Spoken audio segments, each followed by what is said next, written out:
All right, here we go. Looks like we're up and running, and even got kick going this time. Although it's only in 720, which is just gonna have to do.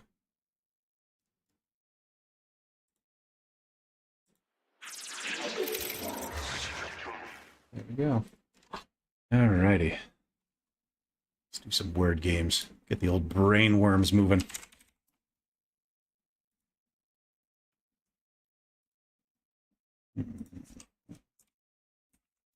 No, I don't want a hint. Not yet. Hmm. I right there and an A and a D. Okay.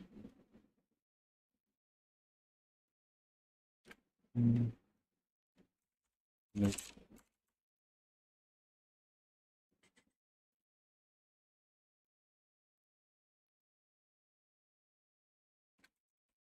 Yeah, no.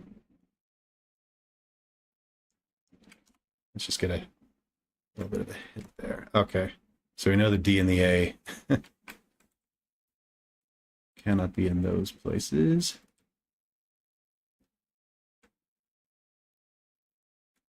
That'd be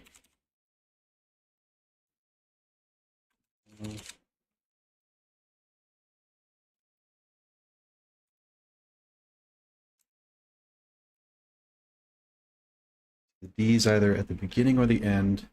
Same with the A. Hmm. But if the A is at the beginning, the D has to be at the end.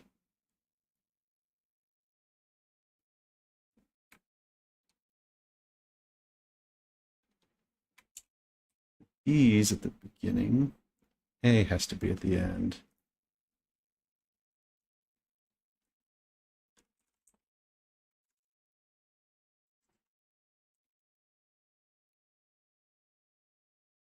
Hmm.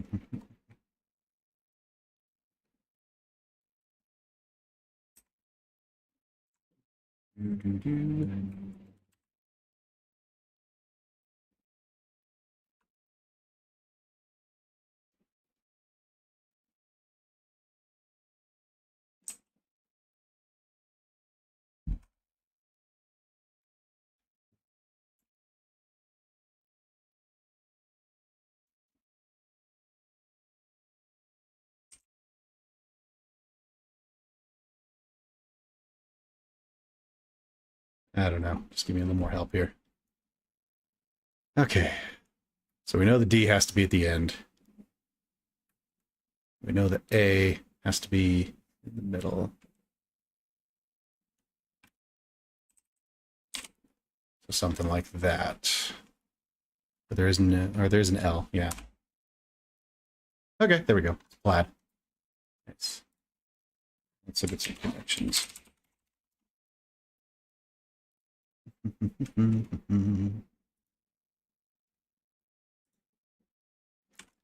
Okay. Rainbow rooster, leprechaun, dagger. That's right. Banana. Elves, leprechauns. Hmm. Rainbows? Leprechaun and rainbows.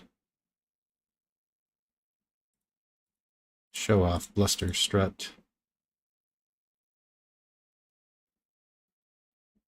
Crow? Is crowing a verb? Have anything to do with showing off? Hmm. I don't know what parens means off the top of my head. Let's see. Number asterisk.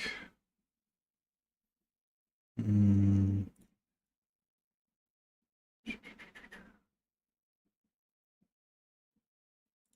Banana. Dagger. Number count.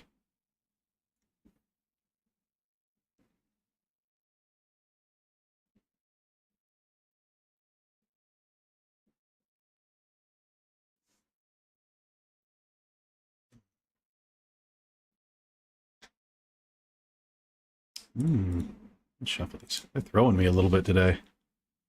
Never been good at this game, but usually I get at least one fairly quickly.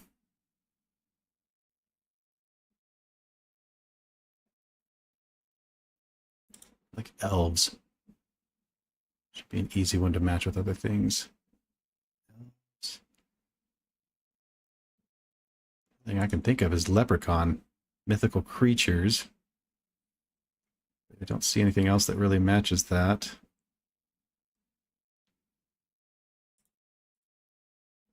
Asterisk, parens, like parentheses. Number.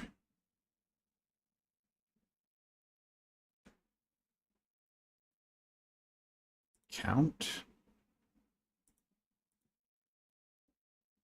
Are these like commands on a number pad?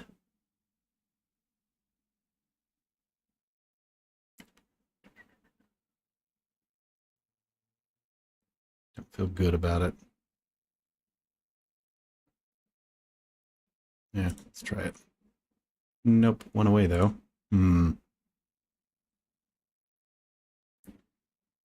So probably not count. Elves, bluster, strut, banana, dagger. Count, show off, crow, rooster. Strut maybe?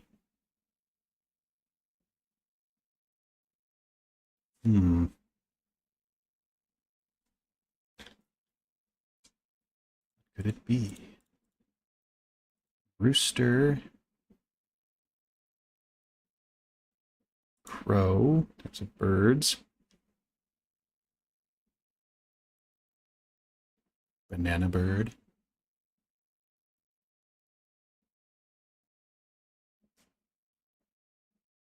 Dagger bird. Strut and show off. Luster.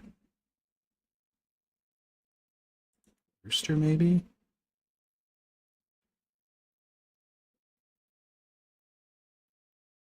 I don't think so. I'm one away from that one too. Are you kidding me? Strut, bluster, show off. I'm guessing it's not rooster. Count, banana, dagger, leprechaun, rainbow, eyebrow. The only thing I can think of is possibly crow. Okay. I guess crowing is a way to boast. Didn't realize that. Now what we got here. Dagger. Elves have daggers, right? They also have bows. Rooster, number, parens, eyebrow count. Okay, well, I think we can get this number asterisk. Dagger, banana, flight path, rainbow, elves, eyebrow count, leprechaun, rooster. Is a dagger a type of key?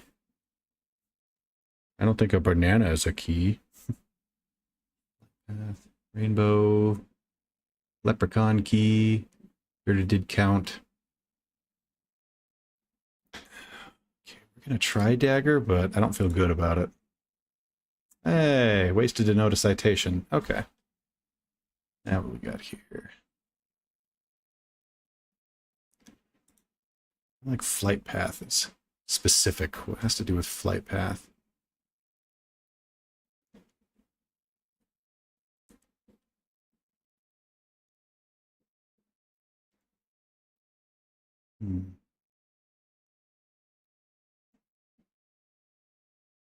Flight path for the airlines. Count. Man, I do not know. Elves love bananas, of course. Leprechaun. Leprechaun and elves. I guess roosters could be a mythical creature of some sort. I mean, they're real, but they're in mythology a decent amount.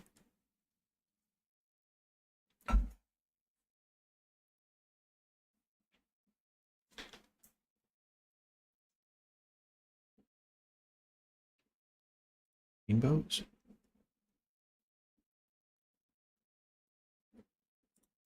How about things that are curved. Bananas are curved, rainbows are curved, flight paths can be curved.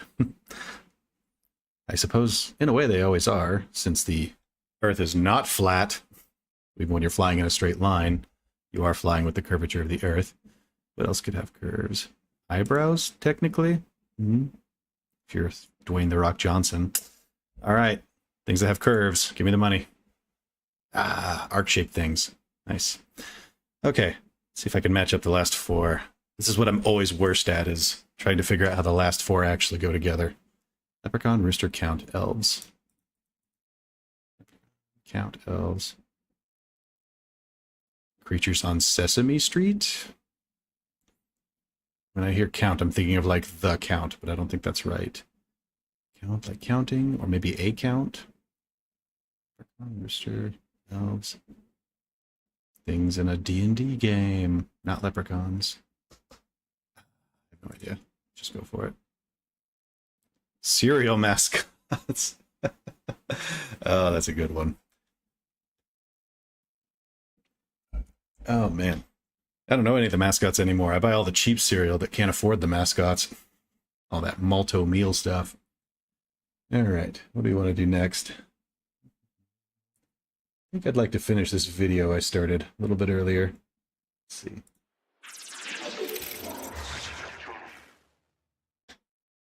There's not much left of it. See the crime. Destiny, can you see the crime? No, I didn't see any Haitians eating dogs either. I think even Vance was on, I don't know if it was CNN or what, where he said that, you know, if we've got to make a story up to get people to care about an issue, then so be it. I mean, yeah, we don't live in like the same reality anymore. I think there's a whole alternative media environment right now that has kind of been created by the MAGA and MAGA adjacent crowds to kind of fabricate a reality to make people think whatever it is they want to think about things. You know, it's funny, Lily brought up the COVID stuff. I hear this said over and over again on Joe Rogan and other shows that, well, look at what they said about the conspiracy theorists. Like, most of us turned out to be right. No, they were wrong about pretty much everything. You know, there were no permanent lockdowns. There were no permanent vaccine mandates. There were no permanent vaccine passports. There was no mass death from the vaccines. There were no mass side effects that weren't accounted for. You know, the lab leak stuff is still stuff that's being looked into. There's no stronger evidence pointing towards it today than there was years ago. Hydroxychloroquine still doesn't work. Ivermectin still doesn't work. Like, every single conspiracy theory that people tried to have about COVID and the vaccines, basically all of them were wrong. But somehow they walk around today like all of their opinions were vindicated on everything. And now we've got parents who have children that are dying of measles in Texas. And it's just unbelievable to me. But I don't know what you do to deal with the differences in reality that we live in right now. I want to circle back. So myocarditis is not a thing. So people dropping dead from blood clots is not a thing, right? There's no back. So myocarditis is a thing. The only reason we know about myocarditis. Why would she say that? I'm guessing she means in relation to COVID, not necessarily just in and of itself, because yeah, myocarditis is absolutely a thing. People dropping dead from blood clots is absolutely a thing. It's one of the major killers in the United States, and even the world. I assume she means in relation to COVID problems. Because there was research on it. It's anywhere from, I think, 5 to 14 people per 100,000 injections that develop myocarditis or pericarditis. These things are acute. These only last for a week or two. It's not a permanent ailment that you have. Also, you're more likely to develop myocarditis or pericarditis, which is inflammation of like the heart muscles or the tissue surrounding it. You're more likely to develop that as a result of contracting and having COVID and having the disease. People drop dead all the time. It happens. We're just paying attention more to it now than we were before for reasons of trying to prove the vaccine is killing people. The reality is we talk about, can't we open our eyes and look around and see what's going on? If there were hundreds of millions of COVID vaccine doses that were given to people in the United States, I shouldn't have to travel to the deep, dark internet on Rumble to find out somebody who's died, you know, from one of these vaccinations. And right now, that's just the way that the world is. Very important thing to keep in mind and remember is that every medication, every treatment, every thing that essentially we have to go through when it comes to medications in hospitals has a cost to it, right? And there is no perfect medication, anything that has absolutely no downsides to it whatsoever. There's always a balancing act. Now, some of those can be incredibly minimal, like you take some acetaminophen, some Tylenol. There can be some liver damage and stomach issues with that. If you take it in incredibly high doses, But for the therapeutic dose that people would take on a daily basis, the risk is basically nothing, right? And as we go through various medications, some of them have a higher risk profile than that. And when they do get higher, it's important to consider, well, what's the cost benefit ratio here, right? Is the benefit that I'm getting from this vaccination higher than if I didn't? And is that worth it? And what are my personal statistics along with that, right? Like, what other risk factors do I have? Am I already obese? Am I already old? Have I already contracted the disease? Each case by case basis will be something you'll want to discuss with your doctor. But yeah, myocarditis is real. There is some symptoms that can coincide with having the COVID vaccine, but as you said, it's what, like in the teens out of every 100,000. So the risk factor there is infinitesimal. It is essentially non-existent.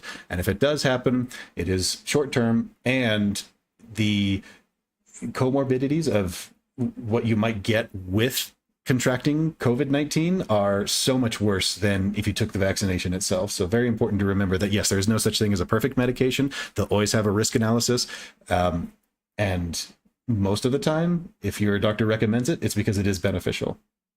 You can't But find that's these people because they're dying lying anywhere. about why people are dying in the hospital. They We're lied not going to about go when back, people on with all due respect, and go back into COVID, because that's not really... I also can't necessarily work with people who have lines like that because they're lying about how many people are dying in the hospital. I suppose that could be a possibility, but I can't work under that framework, that mindset of reality. For one thing, these people who tend to make these claims tend to make them when it benefits them, right? When the numbers don't quite add up, when it doesn't look right, when their argument is starting to fall apart, they will then cite distrust in the organizations and the institutions. But when the numbers do look good, when it is something that supports their argument, oh, well, of course they did it right. Well, yeah, I trust these statistics, of course, implicitly. Yeah. So you can tell from right then and there, it's not about the reality of the situation for them. It's about whether the numbers actually support their argument or not in their ideology. And secondly, if we do live in a world, well, actually, I'm not going to say that. Instead, what I will say is it is incredibly difficult to have that kind of a cover up, right? That they're lying about what people are dying of in the hospitals. You would have to have millions of people online, like on board with that. That is not something that just happens on its own. There'd have to be a ton of evil and incentive to do that. In my experience, and from what I've seen, most people on a day-to-day basis just want to try and do the right thing, just want to do a good job, just want to, get through the day and go home and live their life. They don't go into work thinking, how can I screw people over and lie to people and pretend like this thing is happening. The amount of conspiracy that would be involved in this is beyond possible, in my opinion. A relevant topic anymore. My goodness, we had that debate plenty enough during the time. I just want to circle back, Destiny, to something that Lily said earlier when she was talking about these travel bans being a way of preventing people entering the country and criticising Israel. What do you make of that connection? In terms of banning travel because of the criticizing Israeli connection? Oh, but the idea that this is preventing entry if you have said on your social media negative things about Israel, about the conflict that's going on. Personally, just from what I've seen, it doesn't seem to be that that's the case yet. I know a couple of people have gotten restricted at the border for things, and they say it was because of them being critical of Israel, but it seems like there's always a little bit more going on there. I mean, from a principal position, I don't think that should ever be the case. You shouldn't be banning people from entering the country just because of a political opinion they have. To the chagrin of a lot of people, further right of Trump. Trump is a massive Israel simp. A lot of older people in the United States just are, just by virtue of being older and remembering, the heroic tales of Israel, growing up. Obviously, the way that we view Israel in the world today is a lot different, just based on who their current enemies are. So, I mean, yeah, I'm always opposed to viewpoint partisan bans on travel or freedom of speech or anything like that.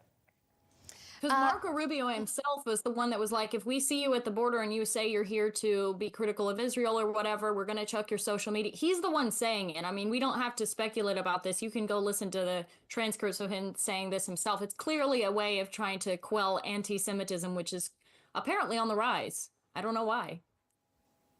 Destiny? I'd have to look at the exact Marco Rubio quote. He might have said something like that. I was in DC for a week with my son on a field trip, and then I've been sick, so I haven't seen all the crazy. It's hard to keep up with the crazy stuff from this administration. I feel like I've heard Rubio say something like that. I remember it, but I would just say, insofar as if he said stuff like that, like I would obviously disagree with it. If he was implying that he wouldn't be okay with people coming in who were, trying to do violent protests or something against Israel, it's a little bit more understandable. But it shouldn't matter if it's against Israel or if it's against Iran or Britain or any country. Like, you don't allow people into the country that are going to behave in a violent manner.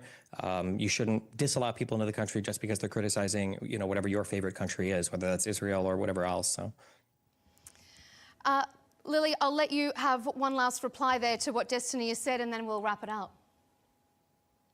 I mean, as far as that comment, yeah, I agree. I mean, we shouldn't have people that are coming in here violently, but I think we have to keep an eye out on this slippery slope of, banning people for thought crimes and banning people for being critical of countries like Israel that we send billions of dollars to and mass weapons of war to. I think that it's important to keep an eye on that because, first of all, they'll be deporting them, and then they will start deporting you and I. So keep an eye on that. Indeed. Well, we appreciate your input, both of you. A huge thanks to our panellists for joining us here on Counterpoints. We had Stephen Bennell, also known as Destiny, who is a YouTuber and political commentator, and Lily Gaddis, a cultural commentator and journalist at the Australian National Review. Thanks for your time. Thank you. thank you for having me. Yeah, I think that's really interesting what Stephen said there at the very end from a principled position. I think that's a really good line to distinguish there, that when somebody is coming into the country, if you do look up their social media and they do have violent intentions and it's very obvious and on its face that, yeah, I am coming into the United States to commit violence and to, fight the system, then I don't think that anybody wants, like we all agree, nobody wants them in the United States, period. I don't know that anybody would want them anywhere, actually. But that's usually not how it works out. I suppose if it does, that's a very rare case, a very rare instance where somebody is insane enough to have that posted on their social media. But if they are just critical of the government or posting an opinion or in support of a particular group or ideology, that's their right, especially as an American citizen, to have those views. And so they should not be denied on that premise. So I think that's a pretty good line to distinguish there.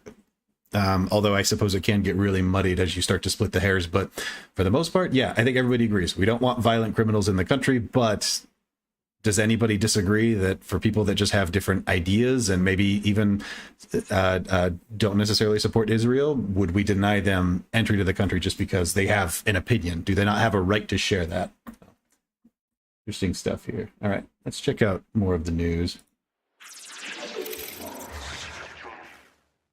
And maybe we'll go back to YouTube in a bit and see what else is going on today. Inflation, this is interesting, rose less than expected to 2.4% in May. That is interesting. I personally did expect it to raise more, but 2.4%, that's pretty good. That means the Fed seems to have a pretty good control on the rate of inflation. Consumer price index rose by 0.1% in May, reflecting a slower inflation increase than forecasted by economists. This marginal rise followed a 0.2 CPI increase in April. Higher shelter and food prices up 0.3%. Annual CPI increase reached 2.4% with the core CPI excluding food, and energy rising 2.8%. Walmart announced price increases for late May and June, indicating potential future inflation pressure and amid expected tariff-driven cost impacts. That's the thing that I'd really want to see, is how inflation is going to reflect upon tariff adjustments in the next month or two, because those do take a while to actually, take effect, obviously, for a couple of reasons. One, just because it takes time for stuff to cross the ocean, and for storehouses to be depleted. And secondly, it takes time just because the administration has been so back and forth on everything that most businesses don't know where to send their money, don't know what to spend it on. So they would rather sit on it and wait, rather than, just take the risk and spend now and hope that it gets better. So regardless, it would be a little while before we see inflation take any sort of a hit. So I'm very interested to see what it looks like in May, later in May, June. Let's see. All right, back to the main here. Beach Boys, Indian student pinned at Newark.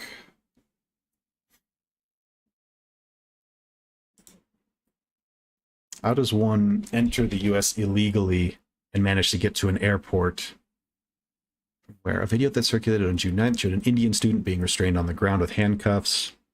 The incident triggered significant public concern and led the Indian mission in New York to formally engage with US officials and collaborate with local authorities to address the matter.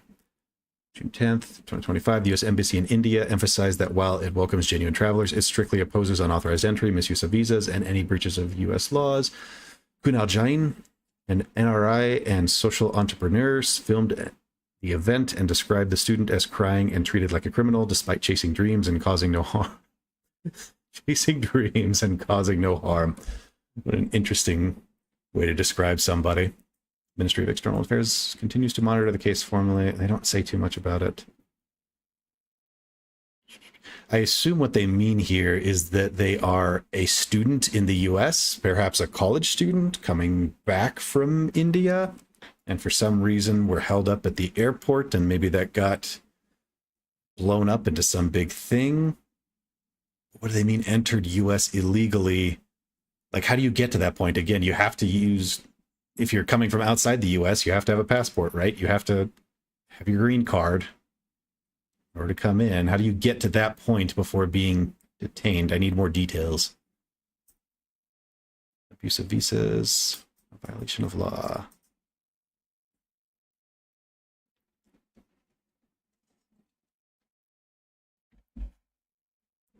Immigration and visa abuse after a video of an Indian student being handcuffed.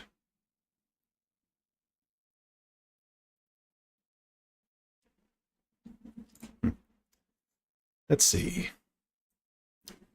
Musk retreats on Trump attacks after call from J.D. Vance.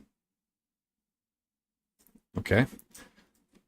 This envoy says no room for Palestinian state. Secretary of State Rubio seeking sanctions. Beijing puts 6-month limit on its ease of rare earth export licenses. Let's see. It's in the blind spot. Texas natural gas production sets record high. Fulbright board quits, claims Trump administration politicized scholarships. Trump says U.S. gets rare earth minerals from China in trade deal. So is this something that actually came about because of the tariffs, or something China wanted to do anyways? It's a trade deal, right, for rare earth minerals? Rare earth, for the most part, is something that China has in a decent abundance, especially compared to the U.S.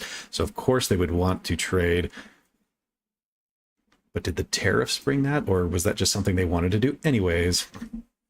Senior American and Chinese negotiators concluded a trade deal in London on Tuesday to ease ongoing tensions between the two countries. The deal follows a fragile truce reached in Geneva last month and a 90-minute phone call last week between Trump and Xi Jinping. Under the framework, China will supply full magnets and necessary rare earth minerals to U.S. buyers, while the U.S. will maintain tariffs at 55% and China at 10% on imports. President Trump announced on Truth Social that the agreement had been reached pending final approval from both himself. The agreement seeks to reinforce trade relations. So they just did a trade deal for rare earth minerals without changing the tariff rates. So this didn't come as a result of tariff rates. I suppose you could say that this is a boon for the United States, and the tariffs were a way to pressure China into committing to this trade deal. But I would argue that China, this is just as much of a boon for China as well, and there was no need to put pressure on them to want this deal because they would have already wanted it. And I would guess that they were doing this even beforehand. So we'll have to see. If anything, China would probably use this as a retaliatory piece against tariffs if, for whatever reason, they continue to go crazy. President Xi Jinping might come back and say, hey, those rare earth minerals that we leased to you, they're gone. You don't get them anymore. So good luck with that. Yeah, if anything, to me, this just makes China's position look stronger and doesn't grant anything to the U.S., aside from what it would have done on its face. Let's see. U.S. Secretary of State Rubio seeking sanctions, investigation of Harvard, New York. For anti-Semitic stuff. Secretary of State Marco Rubio is advocating for an investigation into Harvard University for potentially violating federal sanctions, specifically focused on, they only have the left-leaning view of this for whatever reason. Rubio specifically focused on Harvard's collaboration on a health conference in China involving officials blacklisted by the U.S. Harvard University is conducting internal review regarding the involvement of the Chinese state-run group Zhejiang Production and Construction Corps at the conference. Treasury Department spokesman stated that the agency takes any allegations of sanctions violations extremely seriously, according to the report. So sanctions for potentially violating sanctions, but what sanctions? Health conference in China involving officials blacklisted by the US. So collaborating on a health conference in a foreign country involving officials blacklisted by the US. Is that sanction worthy? I suppose it could be, depending on the extent of your collaboration. But for the most part, it's not like they brought these people into the US and gave them a platform. Interesting. Okay. U.S. warns against attending UN conference on Israel-Palestine two-state solution. Thunberg rips Trump. The world needs a lot more young, angry women. Oh boy. Wisconsin lawsuit seeks to ban Elon from offering 1 million checks to voters. Yeah, probably not a good idea to bribe voters. Fines waived for those who self-deport. We'll deport you for free. Let's see. Israel, Hamas. Immigration officials raid meat production plant in Omaha. Dozens detained. So AI image creator Midjourney. Scott Bessent emerges as contender for Fed chair. That will be interesting. It's on June 6th that he would soon name Jerome Powell's successor as Federal Reserve chair. On June 6th, huh? Trump's decision follows Powell's term ending in May of 26 and reflects growing calls for change amid economic uncertainty caused by tariffs. Two main candidates are Treasury Secretary Scott Bessent, noted for leading U.S.-China trade deal efforts, and former Fed Governor Kevin Warsh, who served from 06 to 11. Trump praised Warsh as very highly thought of, and advisors like Tim Adams said both Bessent and Warsh would be trusted to preserve Fed independence. Senate will confirm the next chair, who must maintain the Fed's independence while markets watch for potential political influence for Trump. It's a little ways down the road, but it'd be interesting to see where it goes. I've really enjoyed how Jerome Powell has been running the Fed, at least personally. It seems that he is quite independent of the rest of the government and only focuses on their two-point mandate of keeping inflation low and unemployment low as well. Or, well, rather for inflation, keeping it at 2%, as close to 2% as possible, which I think that both of those things are really important. I don't think that we should be changing interest rates based on the whims of the government or who's president or whatever their economic policy might be. It really should just be this mindless, cold, calculated decision of we have a little bit of inflation and we keep unemployment as low as possible. Nothing else matters.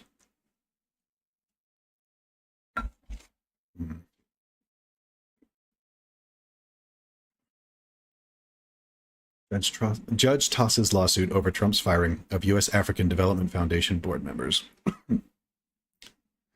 Tyson Gore's man in Yellowstone. Daughter accused of Gilgo Beach killer believes her father most likely did it. CNN data chief identifies group that has tremendously shifted toward GOP on immigration. U.S. delegation to visit Syria for new military base. Head of RFK-backed group pushes anti-Semitic and 9/11 conspiracies report. New Jersey transit train engineers. U.S. cities brace for more protests. Lawyers for Kilmar Abrego Garcia say Trump administration actions left stain on the Constitution. Lakers passing bill, out-of-state doctors, and mail abortion pills. Huh. Can they do that? Targeting out-of-state doctors who...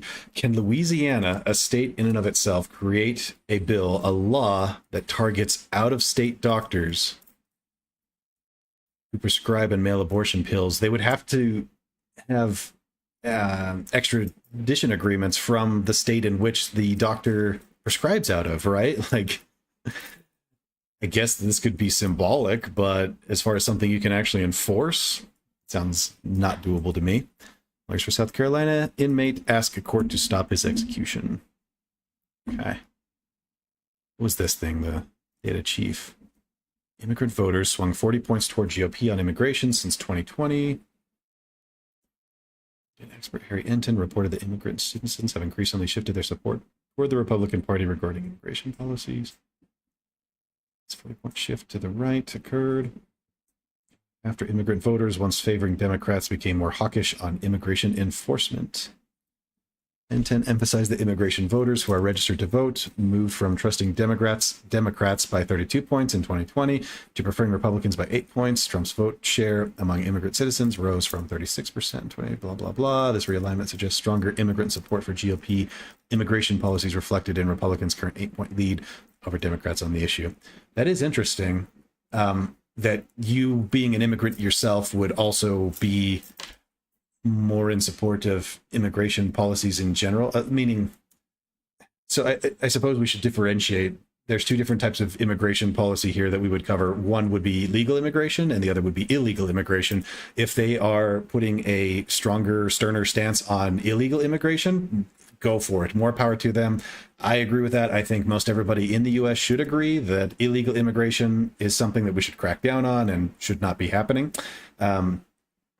But if this is for legal immigration, I don't really see how that's a benefit. And frankly, it's weird that people who are immigrants themselves would want to pull the ladder up behind them so that nobody else can come and take the opportunity to get into the United States. And on top of that, there's economic implications as well.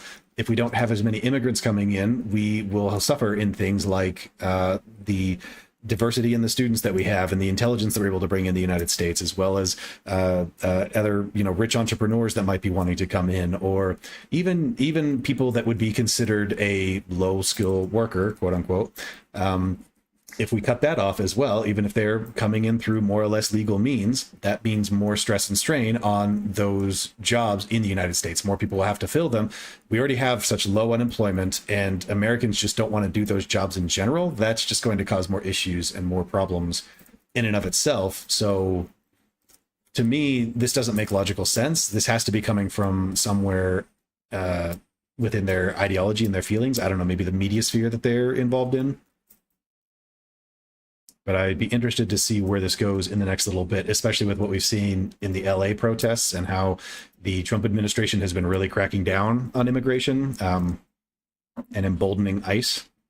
Because it seems that while they are doing more to push, to crack down on illegal immigration, there's a lot of legal and normal people that are getting caught up in the crossfire. And that is...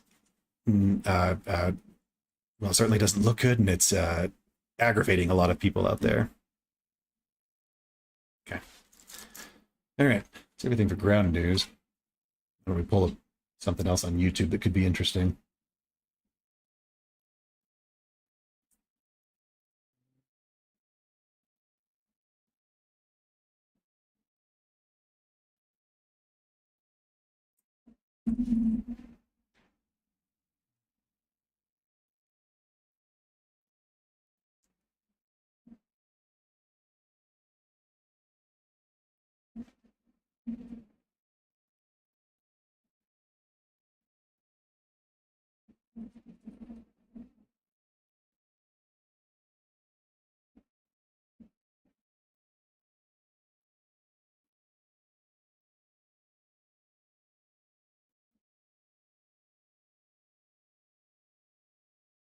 I don't know. Let's pull up this Jubilee video here. 3 weeks old, but I haven't seen it yet. This is deportations versus non-deportations. Bring all terrorists back to the country? It doesn't matter whether they're terrorists. Okay. Let me tell you why. Let me tell you why. Were you okay with J6ers being thrown in jail without due process? Did you fight for them? Did you fight for them? Did you fight for John Strand, who was in jail for 4 years without due process? Did they go through due process? No. Okay, well, if they didn't go through due process, And you guys were real silent about that, but give me an MS-13 member. Whoa. Welcome to Middle Ground. I'm Ryan, your host. On the left, we have people who are pro-mass deportation, and on the right, people who are anti-mass deportation. The first prompt is, except for Native Americans, all Americans are immigrants. Let's have the agreeers step forward.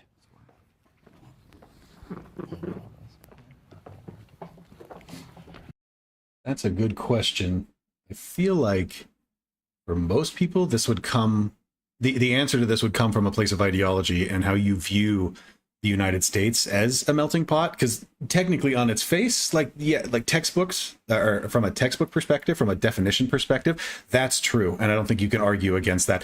Even by definition, I would say that the Native Americans are technically immigrants because they came from across the land bridge that formed between Alaska and Russia, right? Millions, thousands, hundreds of thousands of years ago. I forget exactly what it was, but they migrated from other parts of the world as well. So technically the only person who's not actually an immigrant is the first one that was born. It's Adam and Eve, right? But so that's not an interesting part of the question, right? But the interesting part of the question would be whether, you know, at what point do we consider American citizens as being, say, native versus an immigrant? Yeah, would it be after your family's been here for a few generations, or does that matter? Again, I would think that this comes from a point of ideology and whether you want the United States to be a predominantly, say, white country or a melting pot like it has been, taking in all kinds from all different countries. And yeah, we'll have to see. What do they say? All right. Why do we agree? On people that are already unaware of their identity, right? It took me a long time to realize that I was Native, I'm indigenous, right? The whole time I grew up being called undocumented, illegal, immigrant. That was my title growing up. And until I started, you know, thinking for myself and looking into my history, that's when I realized how much history is actually erased about, you know, the Native people of this land. And so when you recognize people as what they are and their true identity, a lot of the people being deported are Native Americans. And anybody else that came is an immigrant. And I mean, there's nothing wrong with being an immigrant, but there's something wrong with mislabeling the wrong group of people under that label and then criminalizing, dehumanizing them for being undocumented or immigrants. You can also make the argument back in the 1500s that when the settlers came in, that they arguably could have been immigrants when they were coming into the country. When Christopher Columbus made the journey to come from, I believe it was France or England, heading over here to try and find India, but trying to get over to the Americas. Basically, these settlers coming over here could arguably be immigrants to the United States. When the founding fathers created this country, they still had the idea in mind that immigrants coming into the country are still going to be the potential to be something here. Is that exactly the reason as to why during the Civil War, the 13th and 14th Amendment were created, having Chinese immigrants becoming legal citizens and being naturalized here, the Irish coming in during the Industrial Revolution. This country is founded by the idea of immigrants, with immigrants, for immigrants, by immigrants. Anything to add? Yeah, I will say that indigenous people clearly were the ones that had this land prior. And I will also say, like black and brown people, specifically like people from Africa as well. Like me, I'm Puerto Rican. So my people come from various places. We come from Puerto Rico, but we also have African lineage and we also have European lineage.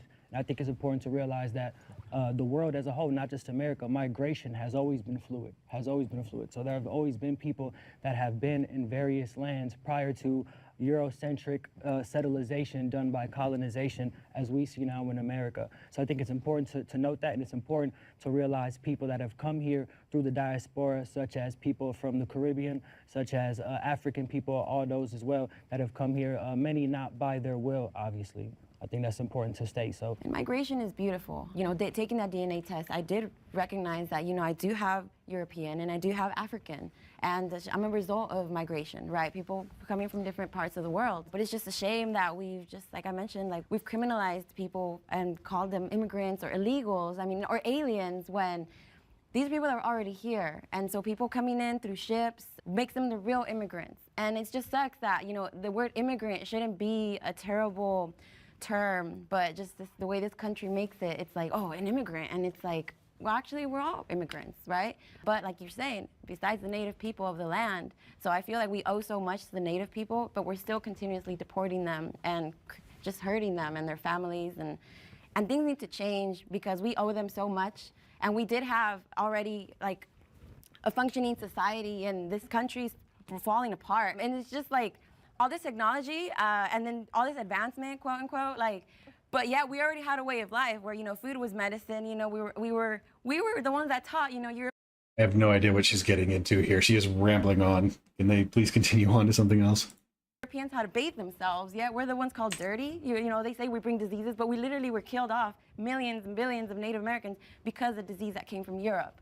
Like, it's just like the way that and then they call it invasion when literally like this country was built on the bloodshed of Native Americans because of the invasions of people that came, right? When we welcomed them, and even now we're still experiencing it, and it's just a shame. I could go on. Yeah, thank you. You really could. Let's bring forward the disagreeers. I think I just wanted to clarify something. The reason why I didn't join everyone here is because I do think that when we talk about migration or immigration, I think there is some form of choice for certain people, whether even that choice is to flee uncertain circumstances. I just don't want to say that everyone except for Native Americans are immigrants. If I think about my ancestry and our ties to slavery, I don't necessarily think that counts as like choosing to immigrate somewhere, right? Like we were brought on boats and ships, and a lot of people did not want to come here, and we had no choice. So, I mean, obviously, I understand the sentiment. I just didn't want to speak for my potential ancestors, you know? I came here when I was 3 years old, right? I didn't choose to come here, but I'm here now. And Where did you come from? I came from Mexico. Okay. Yeah, so my mom actually, and my dad and my sister, I mean, they came on a visa, and we overstayed the visa. And so we came in legally, right? And then a lot of people, that's the thing too, right? A lot of people do enter, but they overstay visas, or they have some type of work permit, but you know, they get checked in, right? But it shouldn't even be that way, asking permission to be a part of this land in this country that was already ours. All these borders are man-made. And before this was USA, this was Mexico. And before it was Mexico, it was native land. And so Mexicans are native, right? And so we're still here, and just like all the Latin American countries and all the people that deemed immigrants. So you're a visitor in this country, in this land, and it's just a shame what, you know, society has done to try to erase the history that they don't want to teach you, to show you, you know, we depend on undocumented labor to run this country. We really do. We really do. Because nobody's, U.S. citizens do not, we're not do the work that people are saying here. She didn't say slaves. Yeah, we're talking about literally indigenous people still being exploited, you know, and all that came from settlers coming here. Is they're ruining this world by exploiting the natural resources that we protected. Are you saying that all Mexican residents have a claim to U.S. citizenship then? They should. Honestly, they should, because there's been so many laws violated, so many treaties broken that, you know, allowed us to be already U.S., right? There was 1.5 million Mexicans were illegally deported back to Mexico after the U.S.-Mexican War, right? What happened to them? My mother was part Cherokee, so I have the indigenous in me as well. I can tell you, when we fled England, we wanted freedom from a tyrannical king. We came to an empty land. We befriended the Indians. The tribes were fighting amongst themselves. Yes, it's an empty land, but there were also Indians here, and they aren't real people because they were fighting amongst themselves. Hedge harder, come on. Before we ever got here. Yes, we are all a product of immigration in some way, shape, or form, and even the indigenous people would move from South America to North America.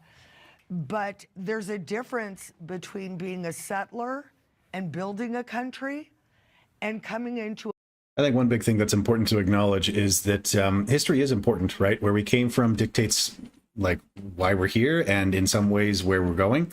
And it is important to consider that the U.S. has a bloody and not perfect history, just like any other country out there. And it is important to consider those things. However, we don't live in the past. We don't live 50, 100 years ago. We live today, and the circumstances and the problems that we face are today's issues. And the solutions that we come up with need to be reflective of what we want to be today and where we want to go today. And the best part of that, I think, would be, or rather the best way to do that would be to acknowledge the past and to keep it where it is and to set it aside and decide, all right, what is America as an ideology? What is it as a country? And how do we want to proceed with that? My personal opinion would be it is a country of immigrants. It is a melting pot. It is a place where ideologically we decided we don't want to live under kings. We want to live in a democracy. We want everybody to have the opportunity and the right to have life, liberty, and the pursuit of happiness. And if people can accept that and pass through the green card, the whatever the process is to become a U.S. citizen, then they are as much of a U.S. citizen as anybody else that's here, regardless of their skin color or where they come from or who they are. It is an identity and an ideology, not a genetic. A fully developed country illegally. One thing that hasn't been talked about with the mass migration that happened is that there's a lot of NGOs and there's a lot of people in foreign governments that were making money on human suffering. Now, I'm not talking about the Americans' human suffering. I'm talking about the migrant human suffering. I'm talking about the children that have been trafficked. I think everybody here can have some compassion for the 300,000 children that are currently missing in our country. We have to have process. My husband is an immigrant who came here legally. Farm workers, you can get a visa, a work visa. All we want on our side is to have people vetted, to have a process. There is a process, but people can't just jump in front of the line. And we can't put people at risk because we've got over 400,000 criminal aliens in our country, over 15,000 convicted rapists, and over 13,000 murderers. So let's go off of the topic again. So the topic is besides the indigenous Americans that have lived here, the Native Americans that have lived here. Like my stepmother. Besides just, yes. Unlike them, everyone else that has migrated here would technically be immigrants. And I understand the assessment where you're saying because slaves were forced to be brought over here. Black people were forced to be brought over here, not on their own wills. Right. So in that argument, I could absolutely agree with you in that sentiment that they are technically in that moment not immigrants. Right. You know, they were slaves first and then became Americans fully, without question. Do you think they were victims? Or I'm sorry, you can finish what you were saying. Go ahead. I'm confused as to why you keep stating that people that came here came on empty land, because the land was definitely occupied. And additionally to that, you would still agree, based off of your testimony, your family coming to because of persecution, because of religious distress in Europe, I'm assuming. Okay, right. Hold on, time out. Okay. Whether they settled here, they're still immigrants, right? They're not from their native land. They chose to leave, to come somewhere else, to seek asylum, to seek a new future, to seek a new life. She just said that. Did I? Immigrants come to. Can I respond? No, yeah, definitely. Because maybe I'm just confused on what No, immigrant okay, means. so, and I don't want you to be confused. Yeah. Okay, so what I'm saying is my mother's side of the family was indigenous to this land. Okay. When they came to this land, we did not have New York City. We did not have towns. They came to, most indigenous people lived in huts. They would travel with the seasons. They wouldn't stay in one place, many of them. And that's just true. But you said when So you because they're migrated nomadic, from, they didn't live there? That doesn't No, my father's side of the family came here. But fleeing persecution, fleeing theocracy, fleeing At monarchy. the same time, what I'm saying, there's a difference between being a settler to a nation and building a nation and coming in after it's already built. But here's the thing. That's just an excuse because they lived in huts, because they had a different idea There's of no what. society. There was But no it is a society. No, and it's the same type of rhetoric that was used People living near each other when is not a Europeans went to Africa and they said they're half naked running around like savages. Well, even to but this- that's their culture. That like they still own that land. That's how they lived. So who are you to say because they didn't have cities, because they didn't have industrialization, that it wasn't occupied? It was occupied land. And It I'm was more lived in. trying, and I agree. No, you're perfectly fine. I agree with that. I'm kind of more pinning on the point of what you're saying here. Your father's history came over to this portion of the land, right? Yes. fleeing from persecution in this theocratic Well, and also government. discovering a new civilization. Well, that's the difference between the two. So if you're fleeing from persecution, that's technically a conversation for asylum. But if you're settling, finding new land, finding a new opportunity, that can still be technically an immigrant kind of Country. style. So that's what people Coming did to back in barren those land days. and building something versus coming to something already set up and saying, immigrating. give me Settlers taxes, build give the barren me land medical, up from give nothing. me everything. Immigrants come to something that's already built up. And I wanted to just clarify one thing that kind of you were saying when we were standing over back there. When you say that immigrant has become a bad term, that's something I really disagree with, and I think all of us do too. The illegal immigrant, I understand that.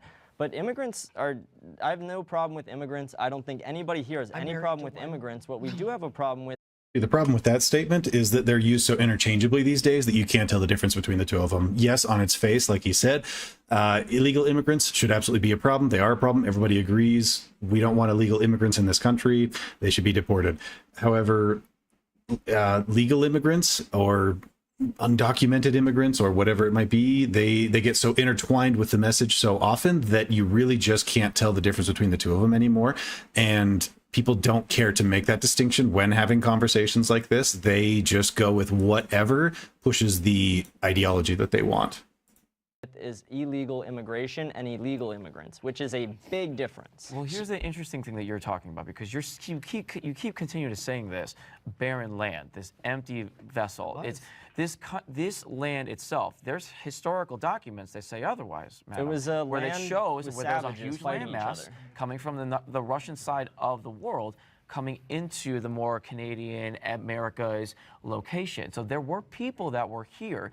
Just because you don't see somebody at that portion of the building doesn't mean that there weren't people there and that there isn't people there. So what I'm saying is that there were people in the Americas that existed. Just because it wasn't created like the city of New York doesn't mean that there wasn't societal advancements, technological advancements in their time, more governing styles that they had within their culture. If we immigrated, we would have started living in teepees and doing all the things they were doing. We would have had to cultivate the We land. settled and built a new land, and immigrants came and helped build the land with us. But at the same time, that's you going into their culture, accepting their culture as to what it is, That would be growing immigrating.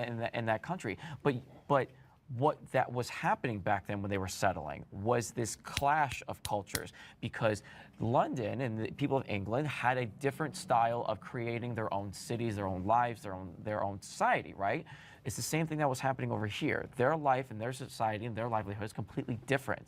So that's where this conversation that you're talking about, where they're living in teepees, they're living in huts, that's their culture. That's who they were. But my point is, if we were immigrants, we would have came and immigrated and started doing that. I mean- We came and settled on a barren land and built up cities, built railroads, built all the things we America. have. Yeah, With we help of built the immigrants. greatest country to ever exist. Okay, all right, we got to stop there. I wish we could go for hours, but let's move on to the I next know, prompt. let's go.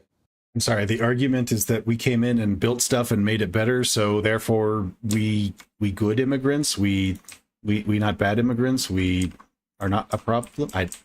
I don't think any of that is relevant for the argument at all. I think that is some form of, I don't know, whitewashing or trying to make the ends justify the means by saying that, oh yeah, we did such a great job. Look at it. Like, we're not immigrants. We didn't come in and assimilate. We took over.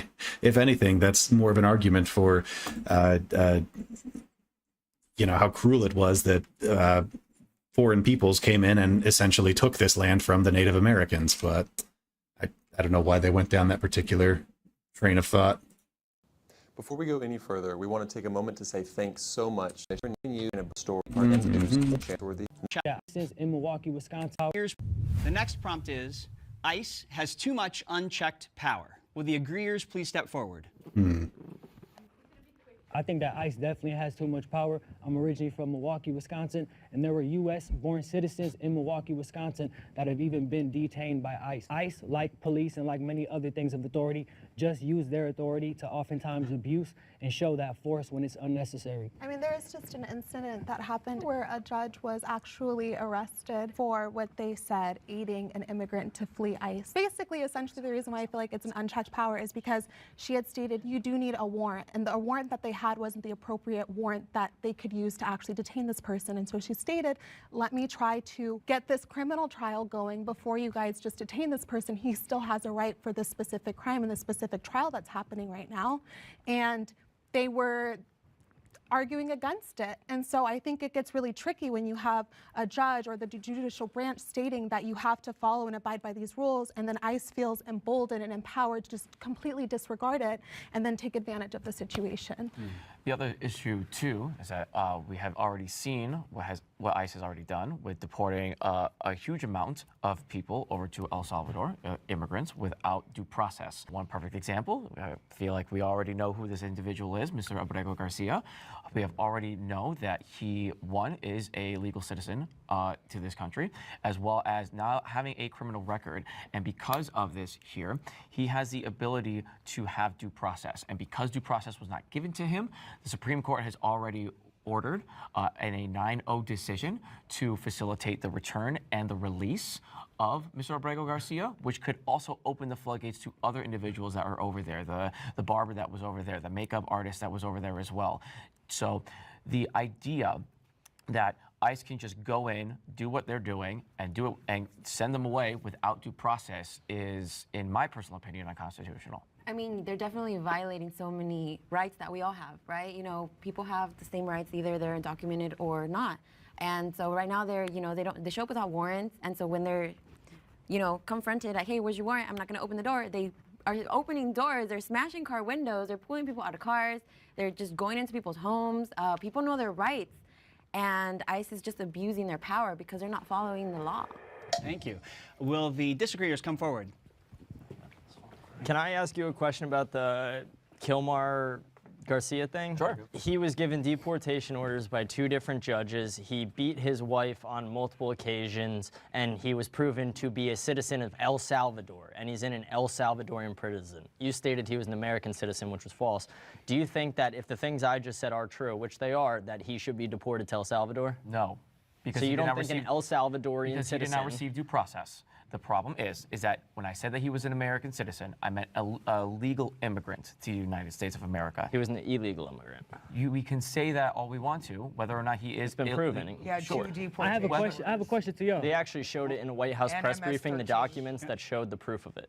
What document? They showed the documents, the court documents, that 2 judges gave him deportation orders because he was an illegal immigrant in this country. Under Trump's administration. No, Nope. Biden's. Let's talk about this specific question. Let's talk about No, it was under Trump's. Because I'm a constitutional person Okay. myself. The 5th Amendment says no person shall be detained without due process. It does not say citizen. It does not. It says person. It says person, literally human. So with that being said, I have a question for y'all. Do y'all agree or disagree that the federal government is going against the Constitution by arresting and detaining people without due process? That's my question to y'all. I do like that you brought that up. Now, yeah, it says all persons, all people, however you want to phrase it, right? I think it is. Y'all use that for the amendment too. I think it is implied that it's for citizens, but I do understand that. Doesn't say it, though. No, I know this is what I'm going to get to, where I will kind of agree and like support what you're saying. Is the logic being in most states, I'm sure it's pretty much something, is if the law is not stated, then it can't be implied. That's why we have the courts. So that is a fair argument you bring up. I get that, but I think generally speaking, when they founded it, now it's a lot different now than it was then. It was implied that it would be for the citizens. There are certain amendments that specify citizens, right? Yes. The language is very intentional. Yeah. So when they say people, I mean, that's anybody. Yeah, that's one thing to consider about the language of these documents, is that this was not just a willy-nilly like, oopsies, they forgot to say citizen, and they said person when they meant citizen instead. The Constitution is very specific about citizens when it needs to be and when it wants to be, and it's very specific about persons when it wants to be and when it needs to be. To conflate that this was just a whoopsie, that, oh yeah, it was definitely intended for citizens and not for all persons, is A, not true, and B, is that really the type of country that we want to run and want to live in? Is the type of country that just says, if you're a citizen, you have the right to due process, but if you're not, you don't have the right to due process at all. We can just, I guess at the very least, pick you up and ship you out. But in more heinous circumstances, might be like, we can abuse you, we can detain you without cause for indefinite amounts of periods, and we don't have to give you human rights such as food and water. And is that really the type of system that we'd want to be fighting for? I don't think so. At least not me. If you're coming here just to travel for a week, if you're on vacation, if you steal and you go, they give you you have due process. It's not just for American citizens or U.S. citizens. It's for everybody that's on this land. They have a process. They have a right to trial. Just like if I were to go to Korea and if I were to commit a crime, they have their process. I have to follow their legal. If you were to commit a crime in Korea, they would deport you. Okay, well, first of all, we even take the previous argument to a more absurd level of thinking you as a U.S. citizen. Imagine, would you want to live in a world where you travel to a foreign country and because you are not a citizen of that country, you don't have rights to due process? Like, absolutely. I think everybody agrees. You go to a foreign country, you commit a crime that is of reasonable legislature in that country, you should pay the consequence for that. But should you be able to, or rather, should that country be able to deny your basic human rights just because you are not a citizen? If they wanted to, if they chose to do that, then I suppose that's fine. They're a sovereign nation, they can do that. But that would absolutely collapse the global infrastructure as we know it. The ability of all of these nations to get along and to trade and to have intercommerce with each other would be just upended overnight if that were suddenly the case. That really can't be an ideology that we accept. It is absolutely unsocialable. Like, we will not be able to maintain that in the society that we currently live in and that we want to maintain. 10-Day Diagra was designated a terrorist organization as well as MS-13. You brought up Judge Dugan.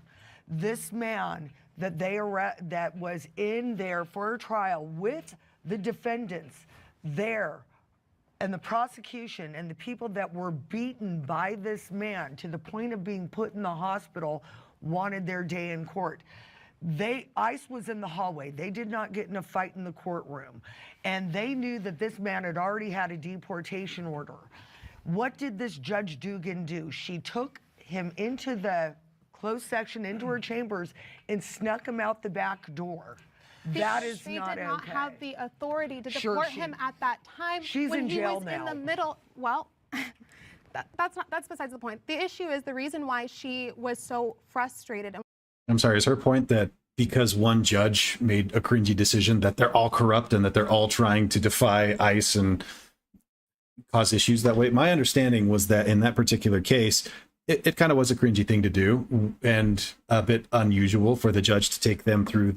Was it their personal quarters? I forget exactly what it was, but it ended up going back out into the hallway anyway, so it was kind of a pointless gesture in that it doesn't actually hide this person from ICE at all. They're still able to, make that arrest and to detain that person. But either way, to say that the logic is that because this one judge did it, that they're all corrupt and that they're all terrible is a ridiculous leap. And secondly, even if that was the case, and we look at this specifically, that judge didn't do anything that was outside of their purview. They have the right to control their courtroom and to move people in that courtroom around as they please, and ICE has a right to be in public areas. You can call into question whether it was smart of them to sit there at the courthouse or not, but either way, both parties didn't do anything that is outside of their purview and outside of their rights, and frankly, outside of, I think, reasonable expectation. It's not like this judge put this person in a hole and said, hey, go in this secret tunnel and you're going to go across the street and they'll never be able to find you and you're going to get out of here free. And no, it was not anything like that whatsoever. I don't know where this inflamed, decisive rhetoric comes from. Why she wouldn't allow that to happen is because there seems to be a pattern with ICE trying to go over judicial rights. And when the judge is stating that he's in the middle of a criminal court case that she's trying, not saying that he was innocent. He already had a deportation order. Also, just to make sure that wait, really quick, let me finish my thought there. So I really want to check into that. What do they mean by he already had a deportation order? What does that mean exactly? Deportation order. Let's see. Well, he did have one on April 10th. Just that Abrego Garcia was subject to a withholding order forbidding his removal to El Salvador. Let's see, maybe they have it here in the Supreme Court documents.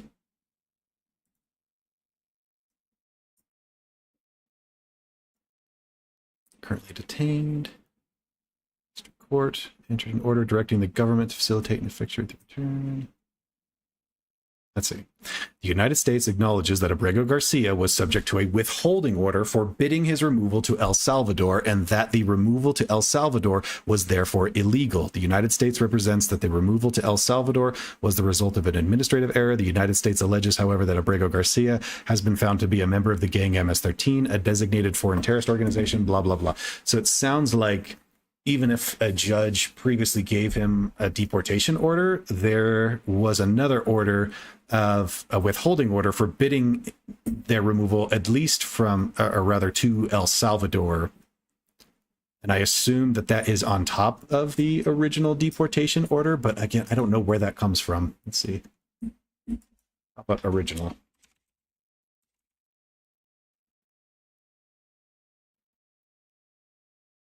I don't know, maybe Wikipedia has it in the history. Arrest and deportation. Facilitate contesting.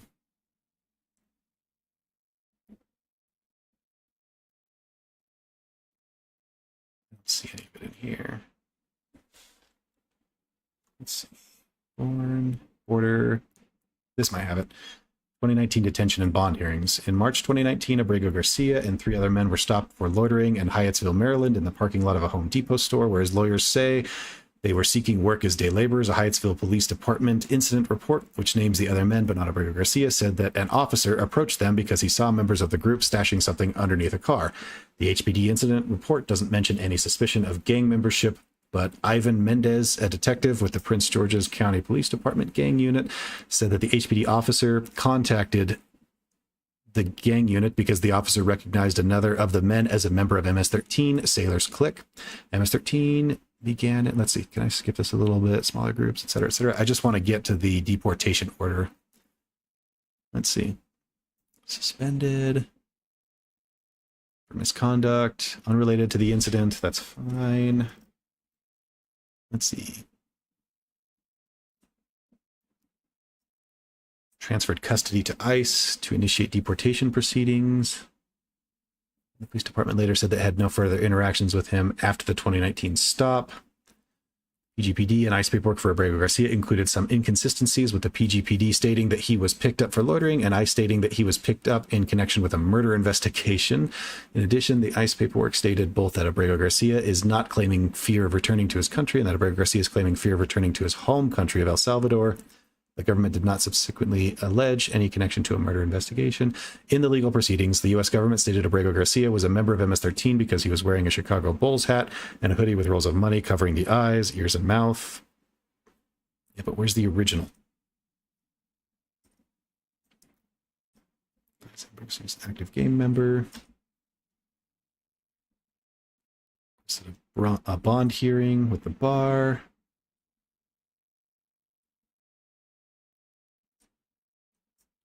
Not everybody gang member. Hearing neither PGPD officers nor the confidential informant were cross-examined. Standards of evidence in U.S. immigration hearings are lower than in trials. Okay, so this was an immigration hearing, which, as they say, have lower standards than trials. The government's claims are assumed to be true, while the burden of proof rests with the defendant. Additionally, record of deportable inadmissible alien forms, which consist largely of hearsay and are thus inadmissible in other proceedings, are admissible in immigration courts and are considered inherently trustworthy. Okay, here we go. Withholding of removal status and later. Abrego Garcia applied for asylum after his request for bail was refused in order to prevent his deportation to El Salvador, saying he feared returning due to threats of persecution and torture. A judge denied his request for asylum because asylum applications must be submitted within 1 year of one's arrival in the United States, which is then why he moved on to a withholding. However, Abrego Garcia also applied for withholding of removal status. This request was granted by immigration judge David M. Jones, who issued a removal order but barred deportation to El Salvador, saying he faced a clear probability of future persecution in the country, and he demonstrated that El Salvador's authorities were and would be unable or unwilling to protect him. The judge wrote that Abrego Garcia provided substantial documentation in favor of his claims and that his testimony was internally consistent, externally consistent, and appeared free of embellishment. So as I said before, it looks like they did give him a deportation order, but he applied for asylum first, which was denied, and then withholding afterwards, which was granted, and stating that he cannot be deported back to El Salvador. I don't know if that means that there's a blanket statement there stating that he can't be deported to any country. I assume that it just means that he can't be deported to El Salvador, but then it's up to the discretion of ICE and the immigration law to determine whether they still want to go forth with deportation or not. And it sounds like what they decided at the time was that they didn't care to, and they held on to him essentially for a few years until the Trump administration committed this administrative error. Let me keep reading a little bit and make sure that that's all of it. Withholding of removal is similar to asylum, but requires a higher burden of proof and does not preclude potential deportation to a third country not covered by the status. Those granting withholding of removal are allowed to live and work lawfully in the U.S. indefinitely. The immigration judge enters a deportation order, then tells the government they cannot execute that order, hence withholding removal. Immigrants are ineligible for withholding of removal if they have been convicted of aggravated felonies, are suspect to have committed a serious crime prior to their arrival in the U.S., or are judged to present a security risk in the U.S. Unlike asylum, recipients cannot become eligible for a green card and permanent residency to gain a path to citizenship. ICE did not appeal the judge's ruling and released Garcia from custody. So as I said, it sounds like they gave him the withholding and ICE didn't care to pursue any further immigration proceedings against him, which allowed him to stay in the United States. The U.S. Department of Security granted him a work permit, and he lived and worked legally in Maryland. He was required to check in with ICE annually, with which he complied, while Abrego Garcia was still detained and awaiting the resolution of his deportation proceedings. He married Jennifer, blah, blah, blah, blah, blah, etc. So, what it sounds to me is that they had the withholding order, and so ICE decided we're no longer going to proceed with any immigration proceedings, which they have the discretion to do that because in cases like this particular case, you find that you have a person who is not necessarily a felon or criminal. They're not a huge problem for society. They're already within the United States. It would probably cause more issues to remove them than it would be to keep them because they are required to be functional members of society. They're required to check in and get a job, which pays into Medicare, and they pay taxes on those. And as far as I understand, they don't receive any benefits from those taxes. So they essentially become a boon for the government and not a burden on them. So in this particular case, it sounds like, yeah, they decided to keep him because of that, because for the most part, he was a beneficial member of society. So it sounds like what she's saying here is true. He did have a deportation order, but that's how it works for all of these cases where the immigration judge gives them a deportation order, but then files a withholding that says they cannot be deported. So what's the point of bringing this up? Because that's true of every person in this particular case. And even if it is, in Abrego Garcia's case, they're portraying it as if, oh, he's already a huge criminal and they proved he's a criminal and we have to deport him because of that. When in reality, it's no, he was detained on some dubious, specious, and bad evidence that was eventually not cross-examined, I guess, and for the most part, I don't want to say thrown out, but it's like it was ignored. It was basically just decided that, yeah, there's not enough here for us to care about. And so they decided we'll let him stay in the country. And he's not some major criminal. He's not some major gang member. If he was, ICE would have absolutely kicked his ass out immediately. So, yeah, I don't know why she's bringing up this argument. Let me go back a little bit and listen. He had already and snuck him out the back door.